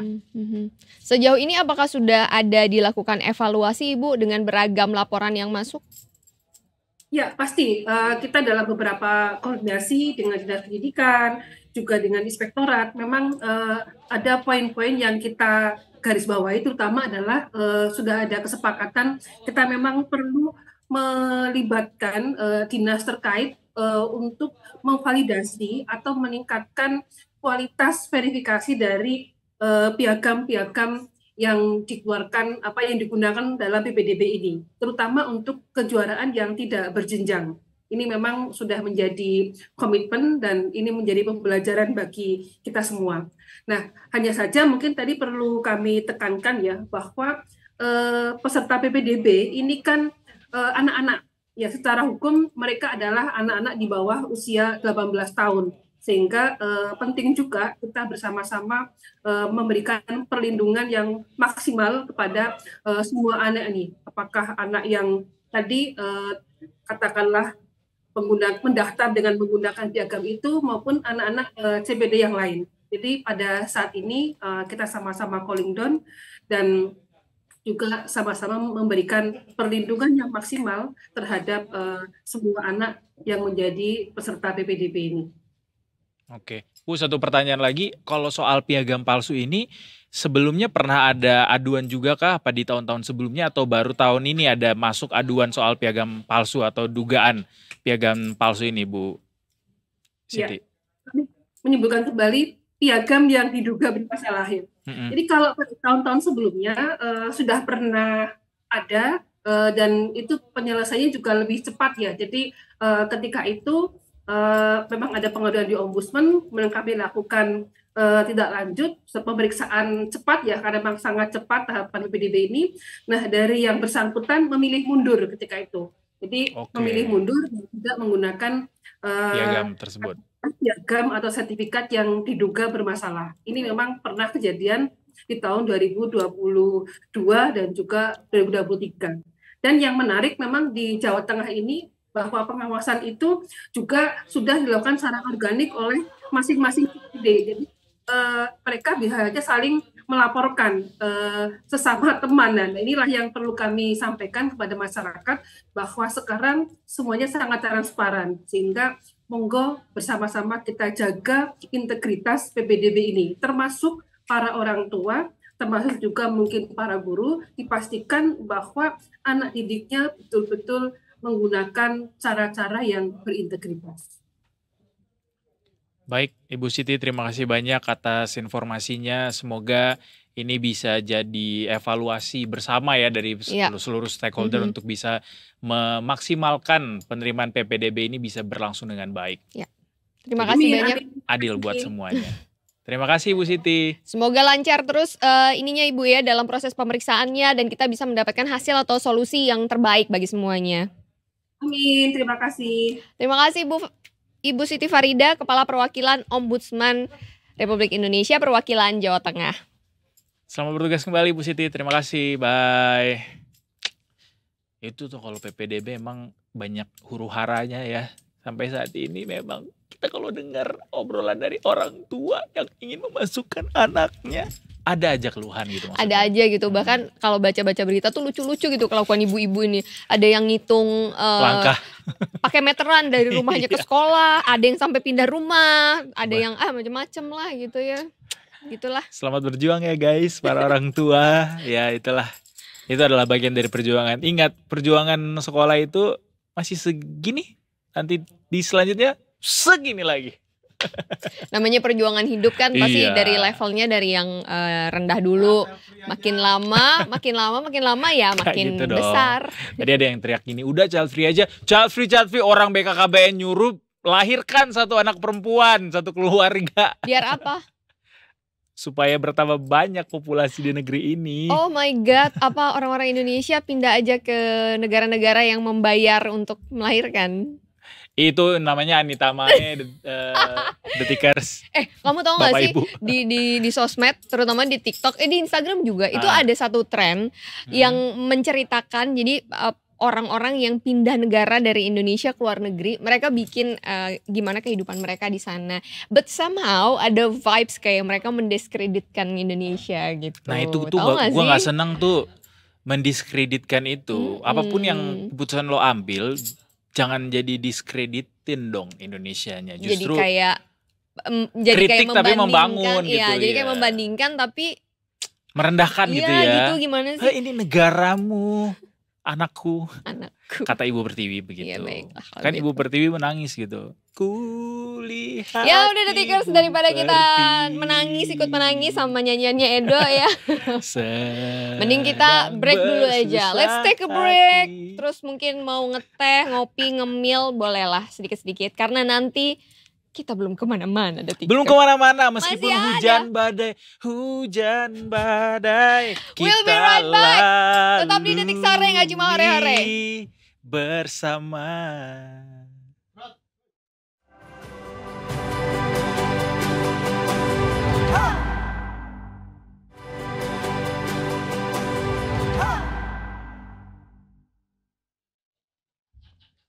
Minum dulu, minum.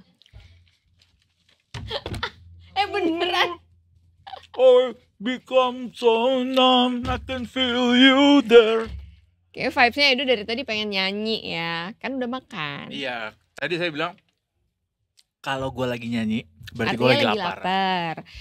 Kamu boleh memuaskan laparmu. Tolong dong, lagi ngunyah kenapa malah disorotnya ke saya? Kan saya Boleh lagi ya? ngomong ya. Boleh ya, berbaik hati para teman-teman di MCR.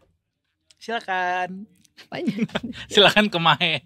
Enggak, tadi gue mau bridging gini. Kan lo lagi lapar nih. Ada berita yang bisa memuaskan kelaparan para pecinta sepak bola Indonesia. Oh iya. Karena timnas Indonesia U16 akhirnya menempati posisi ketiga gitu. Jadi mereka dapat perunggu ya? Piala AFF U16 ini karena baru saja memenangkan pertandingan antara Indonesia versus Vietnam dengan skor telak 0-5. 0-5. 5 gol tanpa balas. Keren banget. Coba sebutkan salah satu pencetak golnya.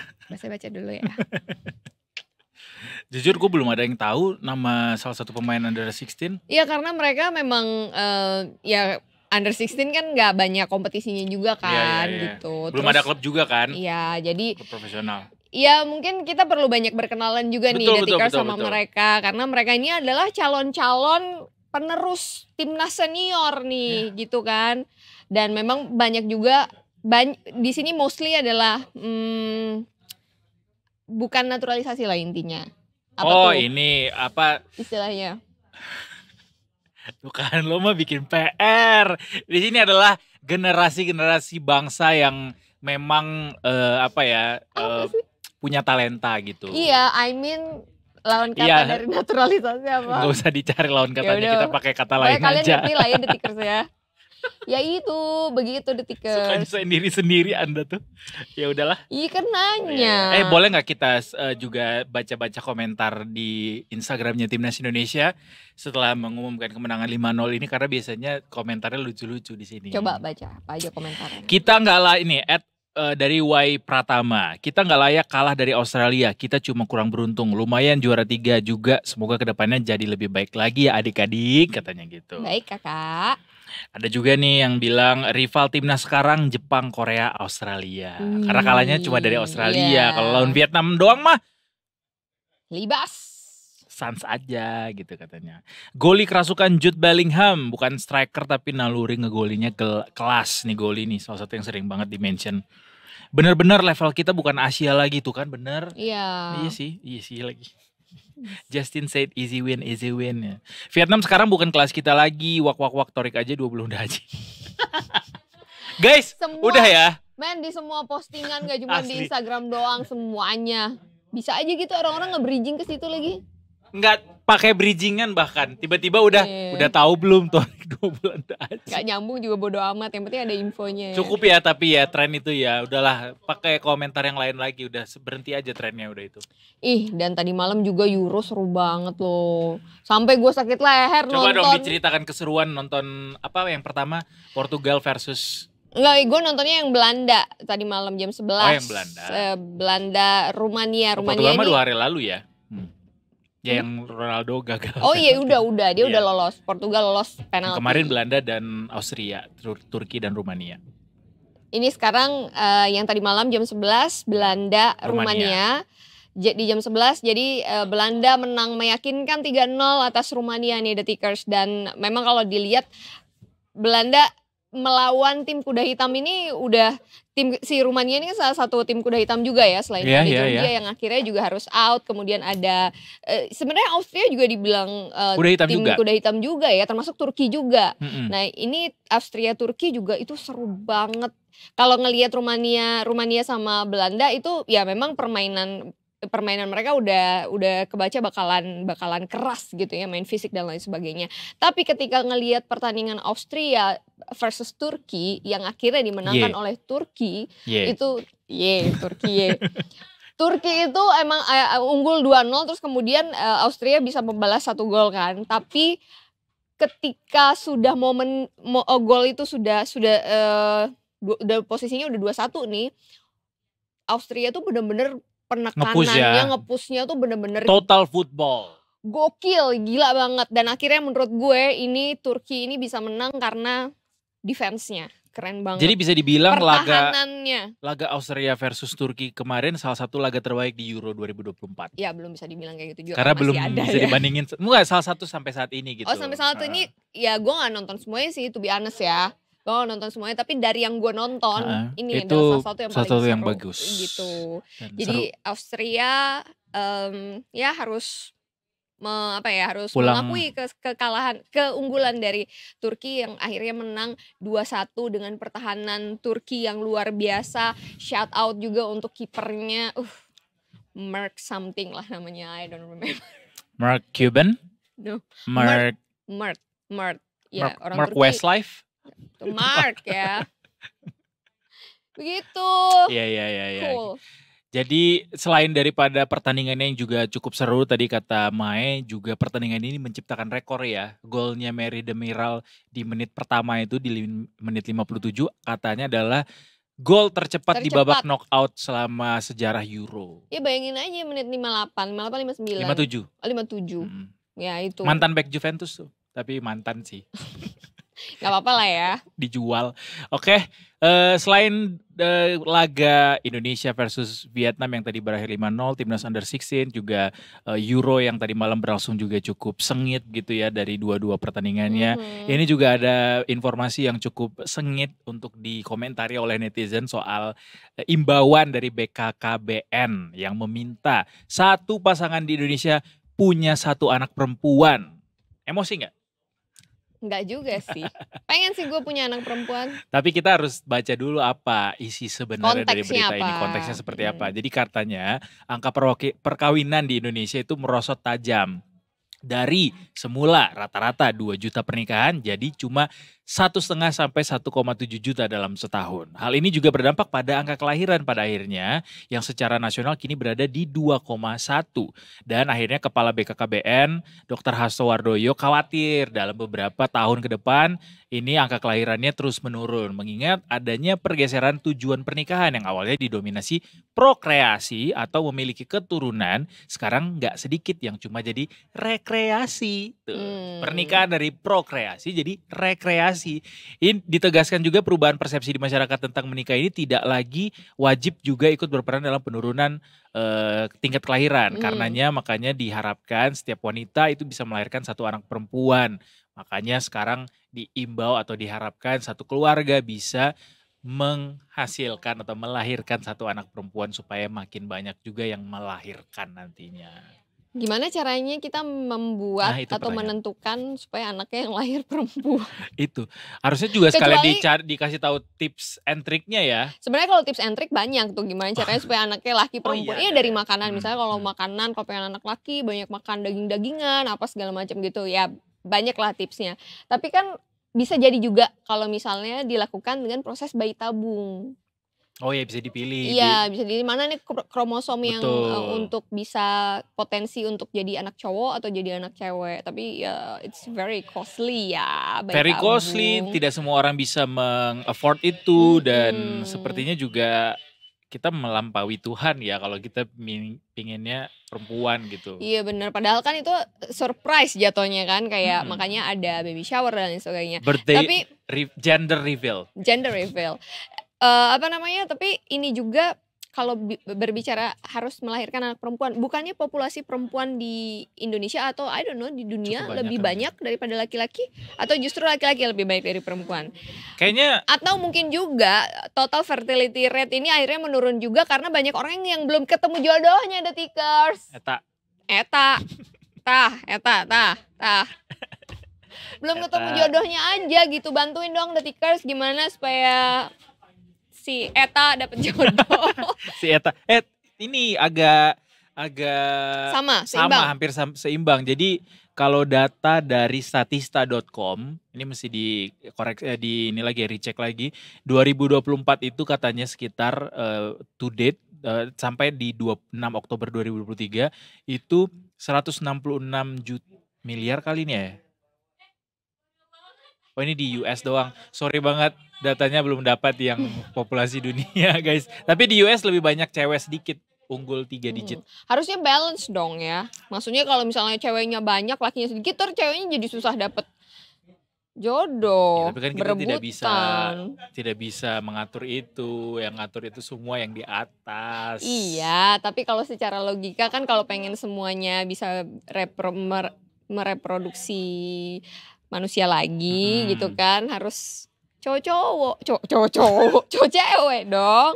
Iya, yang Kalau penting kebanyakan ceweknya gimana? yang penting nikah dulu deh gitu ya kan. Masalahnya ini kan banyak yang akhirnya tidak memilih tidak menikah juga. Masalah-masalah di negara lain juga iya, begitu iya. kan. Mereka tidak menganggap pernikahan itu wajib gitu pada akhirnya sekarang. Mungkin juga karena ada tuntutan atau tantangan dari ekonomi. Apa-apa sekarang makin mahal. Nasib gue sendiri aja susah buat ditentuin. Gimana gue mau ngelahirin anak, gimana gue mau perjuangin nasibnya gitu. Apalagi kalau di negara-negara yang memang biaya hidupnya tinggi gitu kan Betul. ya, mereka tuh sangat memikirkan anak-anak yang akan dilahirkan tuh berkualitas gitu. Nggak Exactly. cuman sekedar ya udah menikah emang wajib punya anak banyak, tautonya anaknya ya kasar kata terlantar atau tidak mendapatkan pendidikan yang cukup, tidak mendapatkan hak-haknya sebagai manusia, sebagai anak.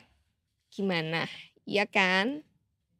Walaupun kalau gitu kita bawa ke orang tua kita yang sudah tua-tua, selalu mereka bilangnya kamu tuh kayak gak punya Tuhan. Kenapa? Karena kayak takut duluan gitu, bahwa selalu akan ada jalan di depan, gak usah takutin duluan deh, jalanin aja dulu aja. Orang kamu tuh bisa sampai sekarang kayak gini, ibu sekolahin juga dulu ibu kayak gitu, tapi bisa Mikir katanya juga, gitu. ya. Tapi gak semua orang beruntung. Sekali lagi Tuhan juga menetapkan bahwa tidak semua orang beruntung. Bahkan tidak semua. Hak cuti gimana hak cuti? Nah, Cuti Oke, kalau- ayah. nah punya anak nih misalnya, ya kan punya anak. Abis itu yang ngurus siapa nih kalau orang tuanya bekerja? Nah itu makanya adalah aturan mengenai cuti Kompleks sekali memang. cuti melahirkan. Iya. Tapi maksimalnya 6 bulan nih cuti melahirkannya. Iya buat perempuan ya. Tapi ini ada konteksnya juga sih. Kayaknya konteksnya ini 3 bulan pertama dulu yang cuti wajibnya bisa diambil, kemudian 3 bulan setelahnya Iya, bisa dilanjutkan betul. kalau Diperlukan. si ibu, ya kalau diperlukan. Kalau si ibu dalam kondisi kesehatan yang mungkin mengkhawatirkan, habis keguguran, kemudian mungkin secara mental dan fisik juga belum pulih 100%. Begitu. Tapi itu dengan catatan harus ada surat keterangan dokter. Ya, jadi ada rekomendasi dari dokter bahwa dia perlu waktu tambahan, menit tambahan, injury time gitu. Oke, sudah 5:30, artinya kita harus berpisah ya untuk segmen Trending Today. Karena kita masih punya satu segmen lagi, the one and only, save the best for last. Kita punya Sunset Talk, tapi apakah kita akan di luar? Kita Mengingat akan tadi- cek cuaca seperti apa ya. Oke, kita cek cuaca dulu. Karena Detikers. kameranya udah diangkut keluar. Kita cek dulu, cek and recheck sepertinya sih di luar. Tapi mungkin tidak dengan latar sunset karena habis mendung kan. Oh iya, habis hujan badai bukan mendung lagi.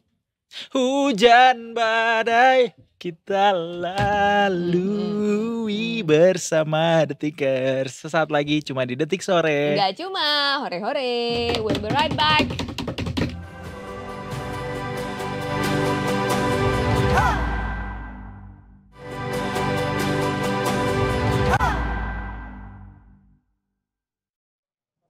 Welcome back to Detik Sore, Gak gak cuma hore-hore. hore-hore. Akhirnya kita bisa ada di luar ya ternyata ya. Iya, meskipun muka saya kelihatan pektai di sini ya.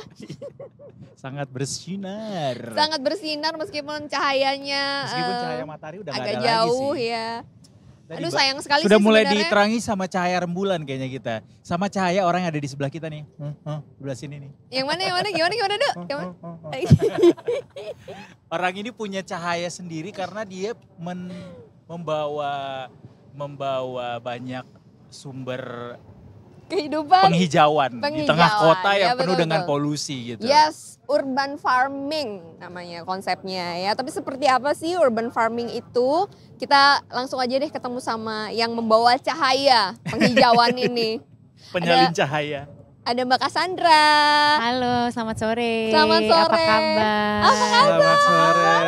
Lagi. Halo, Mas. Nostalgia ya. Berasa dejavu gak? Agak dejavu nih aku nih. Jadi Dulu kita berkebun bareng ya? Iya, kita pernah berkebun bareng. Masa? Iya, tahun 2020. Mungkin sebelum kita dengerin Mbak Cassandra, aku pengen memberikan sedikit testimoni dari berkebun kita, Mbak. Yang saat ini Boleh. sudah tidak lagi itu. Oh, Anda. katanya mungkin nanti Mbak Cassandra bisa cerita tempat kita berkebun saat itu, Oke. apakah direlokasi atau seperti apa. Tapi konsep berkebun dari Mbak Cassandra itu sangat menyenangkan sekali ya, Dok. Gimana? Jadi Menyenangkannya? tanaman-tanaman yang ditanam itu memang nggak cuman, kalau gue kan tipe orang yang nanam kayak bunga Ya. apa yang buat keindahan, tapi Mbak Cassandra tuh both side, dari keindahan iya tapi juga dari fungsi juga iya. Oh gitu. Menanam rimpang, terus juga bisa bunga-bunga atau tanaman yang ditanam juga tuh bisa dimanfaatkan. Kayak waktu Ya. itu kita minum teh bunga telang ya Tuh. waktu itu Oh bikin. bunga telang iya benar. Tahu kan Iya. yang warnanya? Ungu. Betul, ungu-ungu Gila. biru. Ungu lagi. Apa? Ungu. Ungu, ya Itu itu. gampang banget ditemukan di Jawa sana, tapi kalau di Jakarta harganya mahal banget ya di supermarket. Iya, ya? lumayan. Bahkan bunga telang itu juga dikeringkan terus dijadiin Betul. apa kayak artisanti gitu Telang ya apa Mbak. telang sih? Telang apa telang Bisa sih? telang, bisa telang. Tergantung dari Tergantung, daerah oh. mana. Sama aja. Oke baiklah. Lu karena Telang, orang telang Batak, lah. kau Telang, orang telang, Batak aku ngomong kau kayak ya. Jadi Boleh, kau bilang boleh, mana aja. telang. Saya orang Lombok jadi ku bilang telang. Udahlah. Langsung saja lah Mbak Cassandra yang menjelaskan telang dan lain-lain ini. Tanaman ya jadi ya. Jadi kalau di kebun Kumara itu kita sebenarnya sebuah bisnis yang menumbuhkan kebun dan sekarang hutan nih Mei Heeh. di Bangun kota. hutan.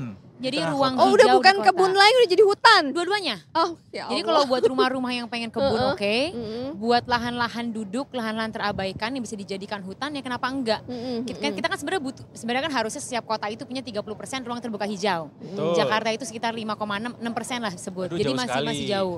Dan ruang terbuka hijau ini kan manfaatnya tuh banyak ya. Dia tuh punya fungsi dan jasa ekosistem yang dibutuhkan oleh kota.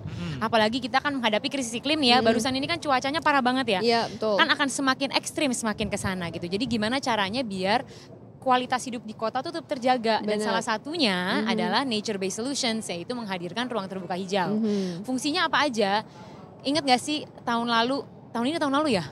Yang panas banget, kayak super panas, Iya, kayak iya, 40 iya. derajat gitu sampai Kayaknya orang udah tuh beberapa tahun terakhir kita mengalami ada ya, satu titik tuh momennya kayak tuh panas ya. banget kan. Benar. Bahkan 2023 secara global temperature adalah tahun terpanas sepanjang abad, sepanjang masa manusia gitu. Dan krisis iklim hanya akan membuat cuaca semakin lama semakin panas kan. Jadi kita butuh naungan dong. Artinya kita butuh apa? Butuh pohon dong. Gak mungkin setiap kali kita semua nyalain AC itu kan juga akan mengakibatkan semakin panas lagi, Iya. emisi Betul. semakin tinggi lagi. Jadi sebenarnya sekarang Kebun Kumara itu kita bertekad kita menghadirkan kebun untuk pekarangan rumah agar budaya lestari dimulai di titik nol. Tapi kita juga mulai melakukan lanskap-lanskap yang lebih besar skalanya, menghadirkan kantong-kantong hutan. Disebut kantong karena hutannya kecil-kecil. Karena kalau di kota kan lahan yang tersedia kan gak ada yang gede-gede ya. Benar, itu jadi salah satu problemnya kan. Betul, makanya yang penting kita tumbuhkan aja hutannya walaupun secara sporadis. Tapi secara akumulatif manfaat ekologisnya bisa kita rasakan gitu. Jadi kecil tapi banyak. Nah itu sebenarnya gerakan namanya pocket forest.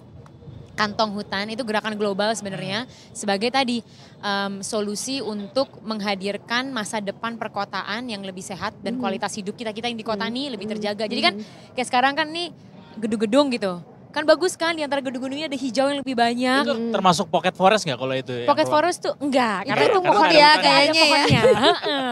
Kalau pocket forest tuh ada kita niru konsep hutan. Jadi akan ada layersnya, dia akan mandiri setelah 3 tahun bisa merawat dirinya sendiri dan nanti fungsi ekologisnya tuh berjalan dengan sendirinya gitu. Jadi naungan, dia mendinginkan temperatur wilayah sekitarnya, dia menangkap air hujan, mempurifikasi udara, mempurifikasi air gitu loh. Jadi fungsi-fungsi ekologis yang kita butuhkan di kota bisa dihadirkan, bisa diberikan oleh si ruang-ruang terbuka hijau ini. Dengan konsep urban farming sebenarnya kalau kita mau starting dari rumah kita sendiri gitu ya Mbak ya. Kalau di rumah kan kayaknya hutan, misal kalau hutan di rumah Agak kan pasti hutan pangan ya, mungkin ada aneka Dan buah. kayaknya agak susah di Jakarta nanam pohon ya di rumah sendiri. Enggak dong, enggak kan? Iya dia belum tahu. Belum tahu dia. Lihat tadi kita rumah-rumah ini. Banyak. Makanya justru kan, makanya kita harus reimagining what the city looks like. Kayak yang ngasih tahu kita bahwa kota itu harus adalah gedung dan semua orang perginya ke mall itu siapa? Gak ada, itu kan kayak kita lahir somehow budaya itu tercipta aja. Kenapa nggak semua rooftop ini hijau? Kenapa nggak di sini banyak pohon? Kenapa nggak orang tuh bergaulnya di taman-taman yang nyaman gitu? Kan bisa kan? We can redesign, we can rewilding namanya ya. Jadi meliarkan kembali, menghadirkan alam kembali di ruang-ruang kota gitu. Jadi kota tuh nggak harus gini gitu. Dan kota-kota di dunia sekarang kan arahnya ke sana kan, sustainable cities gitu. Dimana dia mendesain ulang, nggak cuma renewable energy, pakai solar panel, nggak cuma itu, tapi kan hijau tuh harus dihadirkan gitu sebagai bentuk kenyamanan dan fungsi yang dibutuhkan gitu oleh perkotaan itu sendiri. Oke, sebelum lanjut lagi soal bagaimana Gak kota panjang, itu soal harus diberikan penghijauan lebih banyak, khususnya Jakarta. Iya. Cerita dikit deh Kak Sandra soal kebun kumaranya sendiri. Okay. Mungkin ada detikers juga yang belum tahu kebun kumara gitu itu ya? apa sih? Apakah ini yang- adalah gerakan atau semacam konsultasi atau apa gitu? Oke. Ini yang posisinya masih di tempat yang lama ya Kak ya? Iya, ini kalau ini video-video dari tempat kita yang lama. Jadi kebun kumara itu kita bisnis yang tadi bertekad untuk menghadirkan ruang dan budaya yang lebih lestari di perkotaan. Gitu. Jadi yang kita tawarkan tuh 2 jasa. Kita menawarkan jasa program edukasi dan jasa landscape. Jadi kita design and build. Jadi kita desain kebun, desain hutan gitu ya untuk ruang-ruang yang ada di kota. Kalau untuk program edukasi sendiri cukup beragam, bisa umum, bisa untuk perusahaan, buat volunteering, buat sustainability programs, buat CSR, buat sekolah. Kita juga punya program untuk anak-anak usia dini biar dia punya sensory play, karena itu kan penting banget ya untuk pertumbuhan holistik anak, penguatan imunitas dia, penguatan psikis dia, itu kan penting banget dia berinteraksi sama alam. Jadi kita punya tuh semua program edukasi itu salah satu jasa kita. Satu lagi yang landscape tadi. Jadi kita membantu mendesain kebun ataupun kantong hutan tadi untuk kota-kota. Jadi kalau kebun tuh bisa untuk kebun rumah, bisa buat kebun belajar di sekolah. Sekolah-sekolah kita bantu garap kebun biar dia punya outdoor classroom ya. Kan Ki Hajar Dewantara kan bilang harusnya kita sekolah itu kan bukan gedung. Sekolah itu kan is everywhere. Jadi harusnya nggak dalam ruangan aja gitu. Jadi kita pengen mengembalikan, bisa loh sekolah-sekolah tuh anak-anaknya tuh bergurunya sama alam gitu. Nggak cuma sama orang gitu. Jadi kita hadirkan juga kebun-kebun hidup ini untuk anak-anak berguru di situ. Itu yang di sekolah. Terus kalau yang tadi yang aku sebut hutan, itu sebenarnya proyek pertama kita itu ada di kampus Prasmul di BSD. Kita garap kantong hutan kecil banget, cuma 30 meter persegi. Tapi ada 30 jenis tanaman, ada 207 titik tanam, dan itu bagian dari sustainability blueprintnya Prasmul, menghadirkan tadi di lahan mereka ini ada hutan gitu. Jadi gedung mereka juga nggak panas. Secara jangka panjang orang-orang bisa belajar dari alam, dan nanti sebenarnya itu kan bagian dari menghadirkan ruang yang lebih kondusif, produktif, tapi juga ilmu kan ada di situ ya. Kayak alam itu kan sebenarnya banyak ilmu ya, makanya kayak di Minang itu kan alam tak kambang jadi guru. Jadi emang kita harus tuh berguru gitu sama alam, banyak banget gitu dia nyimpan ilmu yang harusnya kita ambil dari situ gitu. Jadi menghadirkan itu di kampus Prasmul, dan harapan kita semakin ke depannya semakin banyak lagi nih proyek-proyek pocket forest, kantong-kantong hutan yang ada di kota. Apa kegiatan yang dilakukan oleh kalau kita lihat contohnya di Prasmul tadi mungkin ya Mbak, apa yang mereka lakukan? Apakah mereka ikut menanam, kontribusi apa yang mereka berikan, dan apa yang mereka akhirnya earn something gitu dari situ? Oke. Jadi si lahan itu kan 30 meter persegi. Kita garapnya Desember 2023 sebenarnya. Mereka memang punya sustainability blueprint ya, sustainability path journey gitu untuk Prasmul. Salah satunya adalah menghadirkan ruang hijau pocket forest gitu. Dia pengen jadi, they're actually the first one ya untuk yang punya pocket forest sebenarnya nih si Prasmul. Jadi lumayan nih, dia benar-benar garda terdepan, open the floodgate mudah-mudahan ya untuk semakin banyak lagi. Itu komitmen dia untuk bisa menghidupkan sustainability dalam bentuk yang nyata gitu. Jadi kalau orang mau belajar sustainability, itu kan konsep yang digoreng banget ya. Maksudnya sustainability semua orang pernah dengar itu, kalau ditanya sustainability apa sih, orang bingung juga kan. Apa sih keselarasan, apa sih maksudnya berkelanjutan gitu. Jadi kalau misalkan dari sebuah hutan, nanti kan kita bisa belajar dari situ gimana cara dia membentuk ekosistemnya, menjaga keberlangsungan hidup yang ada di dalamnya, punya fungsi untuk kehidupan sekelilingnya. Itu kan berkelanjutan kayak gitu ya. Peduli detik ini tanpa men-sacrifice tahun-tahun ke depan gitu. Kayak sekarang kita hidup enak, oke, berkualitas, tapi 10, 15, 20, 25, 50 tahun dari sekarang hidup akan seenak kayak kita enggak? Gitu, itu kan sebenarnya sustainability kan itu gitu. Jadi gimana cara apa yang kita lakukan hari ini itu menjaga juga masa depan kita. Nah, si Prasmul menghadirkan hutan ini sebagai simbol untuk itulah. Jadi ya kita bersama rektornya, bersama jajarannya kita menanam bareng. Sekarang ya udah tuh hutan udah kita rawat per bulan aja. Kalau namanya kantong hutan tuh biasanya 3 tahun pertama lah butuh dirawat biar kita melihat nih pohon-pohonnya tumbuh nggak. Itu kan pohonnya banyak ya. Ada pohon emergent yang tinggi banget kayak jati, mahoni, ulin gitu, sono keling. Ada juga pohon di bawahnya palem, ada pohon buah, ada semaknya, ada understory, ada yang menjauh, ada banyak gitu yang kita tanam. Nah, nanti kita harus cek nih pertumbuhannya oke apa enggak. Gulma-gulma yang mengganggu pertumbuhan harus kita cabutin. Itu 3 tahun pertama itu yang kita lakukan gitu. Oh, itu Kebun Kumara yang akan melakukan pendampingan itu? Iya, kita melakukan pendampingan 3 tahun pertama itu? Jadi kita membantu mereka di awal, kita melakukan beberapa bulan, habis itu kita membantu mereka untuk mandiri melakukannya dong. Gitu, karena kan nanti ke depannya itu kan menjadi Prastia Mulia Pocket Forest kan. Jadi Prasmulnya sendiri harus tahu cara merawat Pocket Forest itu. Kurang lebih kayak gitu. Iya. Sorry, aku kalau ngomongin hutan tuh kayak suka bagus dong. Api-api. Kayak, ya gue merasa gue kayak Tarzan kalau ngomongin hutan di kota. Tapi Justru emang kita butuh lebih banyak Tarzan. Iya di kan, kota masa ya. kayak sayang banget aja gitu desain ruang kita tuh bisa jauh lebih sehat gitu daripada yang sekarang. Itu aja sih, jadi harapanku ke depannya kita lebih hijau juga gitu secara ruang ya. Iya. Kalau Mbak Sandra tinggal di mana sekarang? Saya di BSD.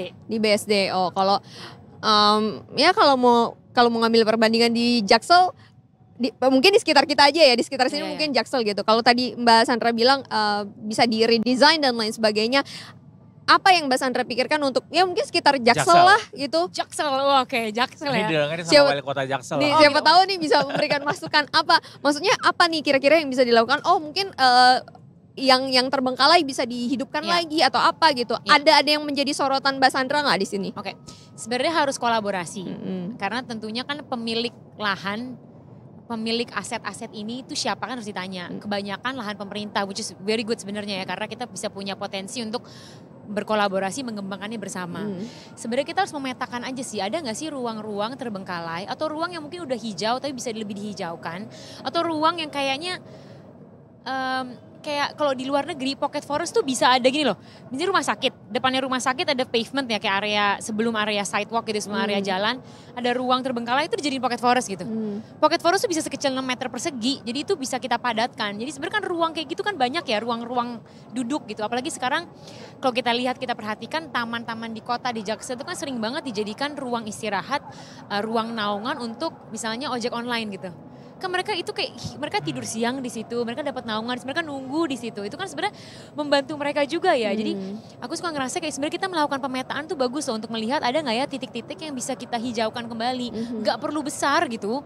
Maksudnya nggak perlu bersaing dengan pengembangan aset. Kan orang kayak, oh ini lahan ini kan saya pengen jadikan ini itu. Ya udah jangan yang itu gitu. Ada nggak yang lain-lain kecil-kecil tapi sporadis tapi banyak gitu. Jadi ruang hijaunya banyak tapi nggak harus gede.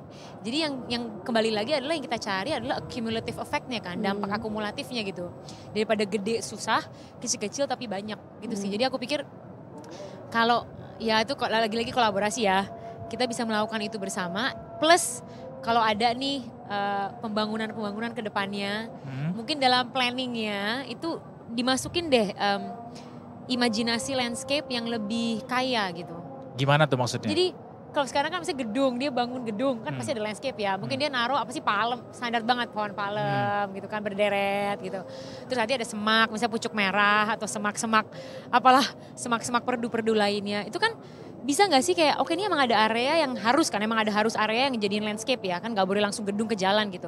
Bisa nggak sih itu di reimagine, apakah di situ ada hutannya, apakah kita nanam pohon-pohon yang agak lebih tinggi, bisa nggak sih kita desain agar lebih hijau juga gitu. Jadi buat orang yang melakukan pembangunan itu landscape tuh nggak cuma tanaman-tanaman kecil kan sebenarnya. Kita bisa menghadirkan tanaman-tanaman yang kayak bunga juga gitu, yang cantik gitu. Landscape ini berarti terkait dengan jenis tanaman yang ditanam di sana berarti? Landscape salah satunya terkait dengan tanamannya, tapi juga desain ruangnya dan ekosistemnya.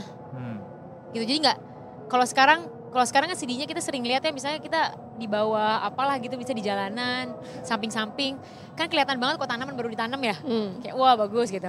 Dan nanti kita ke situ lagi kok tanamannya mati gitu. Kadang kan kita suka mikir nih kayak ditanam cuma buat cantik doang terus udah gitu.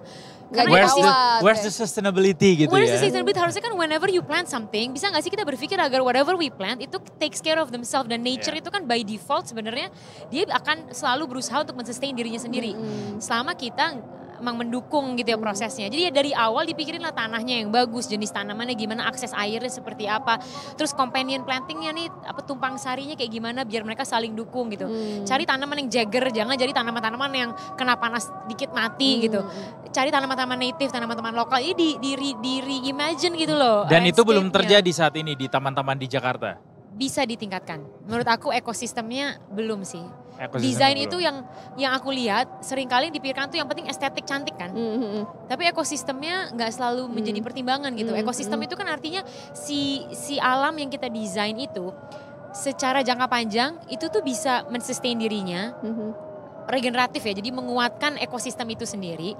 Terus harusnya tuh bisa menjadi rumah untuk biodiversity. Kan that's why you grow trees kan. So you want it to be a home, a habitat for biodiversity gitu. Kita pengen dong lebahnya bisa nyarilah makanan di situ, kupu-kupu, ada kadal-kadal di pohon, ada burung tupai. Itu kan biodiversity yang menjamin bahwa ini yang bekerja nih alamnya karena mereka mau nih. Ekosistemnya jalan. Gitu. Sekarang kan kayak binatang juga males gitu kadang-kadang. Mungkin Mbak Sandra bisa kasih tahu apa contoh taman di Jakarta yang mungkin tidak menerapkan kayak diinin atau banget kurang menerapkan atau yang bisa dihijaukan lagi gitu. Atau potensi yang bisa dihijaukan lagi. Kalau menurut aku tuh kayak Taman Suropati misalnya.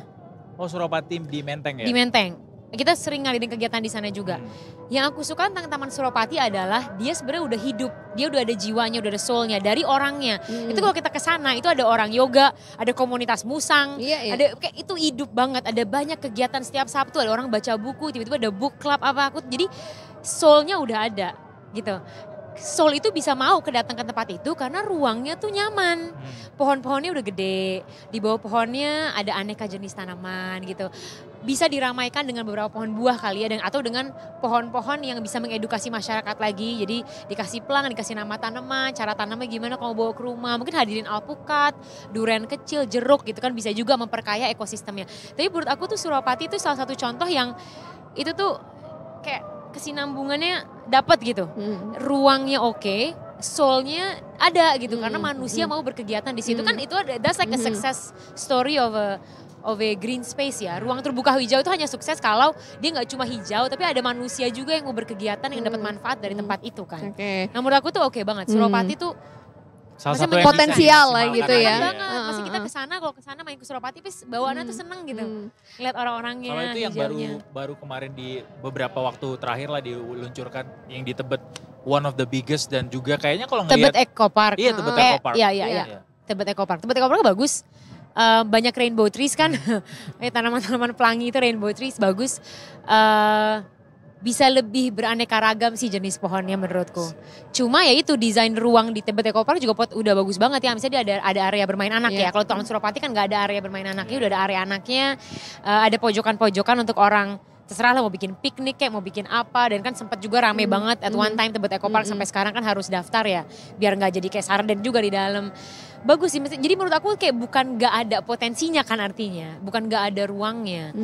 Gitu. Jadi ini kayak banyak faktor yang selain desain ruang, tapi kita sebagai masyarakat yang menikmati ruangnya kan tentunya juga harus menjaga ruang itu. Harus kondusif di dalamnya, itu dan kan itu juga perlu our part. Kerjasama dari banyak pihak Iya, itu juga again kolaborasi sangat diperlukannya. Kolaborasi, maintenance-nya kayak apa, terus scheduling dari kegiatan di dalamnya biar gak merusak, kayak gitu-gitulah. Jadi ya. Satu lagi Mbak Sandra, kalau soal taman nih, ada nggak satu taman yang jadi favoritnya Mbak Sandra dan jadi, nah kayak gini nih gitu, udah ada belum? Yang taman. Mbak Sandra lihat atau ruang terbuka hijau lah. Kebun di rumahku gak boleh. bias Boleh sih nggak kalau itu? Boleh Nggak sih gue bias? lagi. Boleh gak sih gue bias gak? Karena kebun di rumahku itu aku seneng banget. Aku tuh orangnya tuh mager, gue tuh kayak nenek-nenek. Sebenarnya gue suka di rumah, so aku pelihara 12 ayam. Ya. Gue literally tuh kayak ngobrol sama ayam gue, ngecek telur mereka gitu. Sumpah gue tuh nenek-nenek banget. Ya? Tapi maksud aku kayak, kalau udah ngadirin ruang kebun, lu tuh jadi betah aja di situ. You have so many things to do. Kayak gak ada habisnya. Nanti kita nanam ini, kita panen ini. Abis panen kan di siklusnya berulang, kita semai lagi. Terus aku kalau di rumah ngerasa kayak Disney Princess ya, karena bangun-bangun pagi tuh udah ada siulan-siulan burung. Walaupun ada suara KRL juga, gue ada KRL, ada KRL-nya. Oh iya deket KRL. Gue deketin KRL tapi ada siulan burung. Tapi menurut gue tuh kayak, lu bisa menghadirkan itu sebenarnya. Vibes-nya Ghibli ya rumahnya Ghibli, ya. yes please, yes. Oh, that's really good ini. Ya, kayak Totoro gitu tuh mimpi gue banget. Wow. Iya, menghadirkan So Totoro. Terus ada ayamnya. Aku suka mikir kayak, ini kalau ini kita bawa ke ruang umum itu kan menarik ya buat orang ngelihat, oh ternyata sampah rumah tangga gue bisa loh jadi kompos, bisa diintegrasin sama ayam, sama kandang ayam. Terus kita bisa panen telur, bisa potong daging, bisa dapat kompos juga. Sampah rumah tangganya nggak kebuang sia-sia. Itu semua tuh desain ruang kan. Itu landscaping itu kayak gitu tuh. Tapi mengingat tadi kata Cassandra cuma 5% bauran ruang terbuka hijau di Jakarta yang ada dari harusnya 30% minimal biar sehat gitu.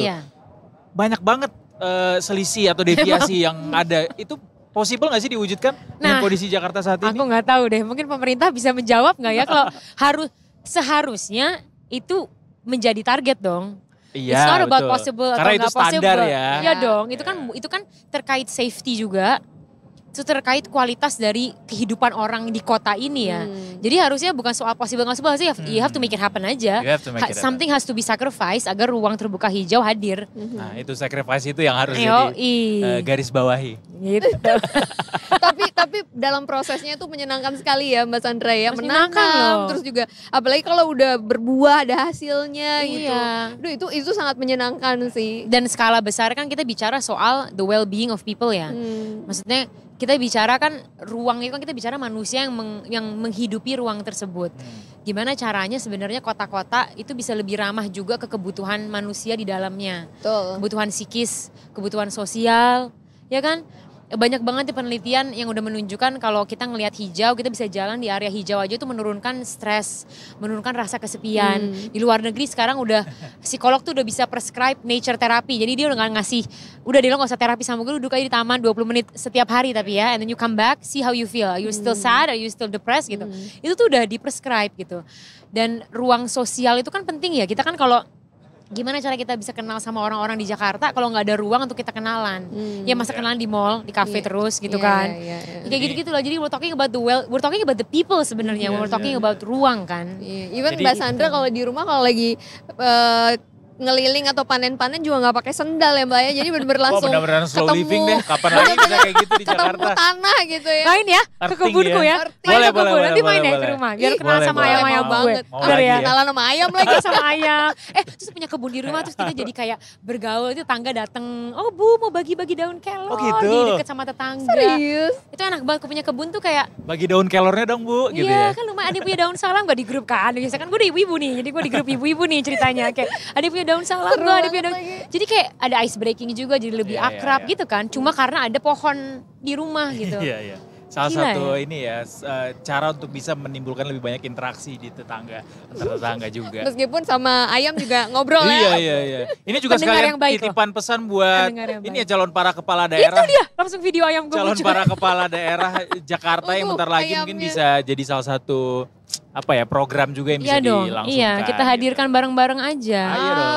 Oke, baiklah. Terima kasih banyak Cassandra. Sorry banget waktu kita terbatas. Gak apa. Jadi next time kita visit rumahnya ya. Iya, boleh. Nanti kita live dari sana detik sore.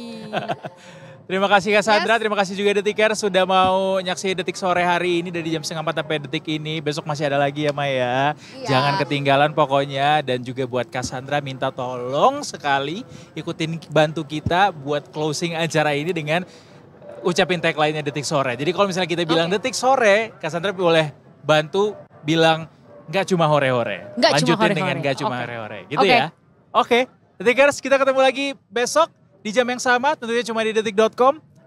Gak kemana-mana, cuma di Detik Sore. Gak cuma hore-hore. Yeah.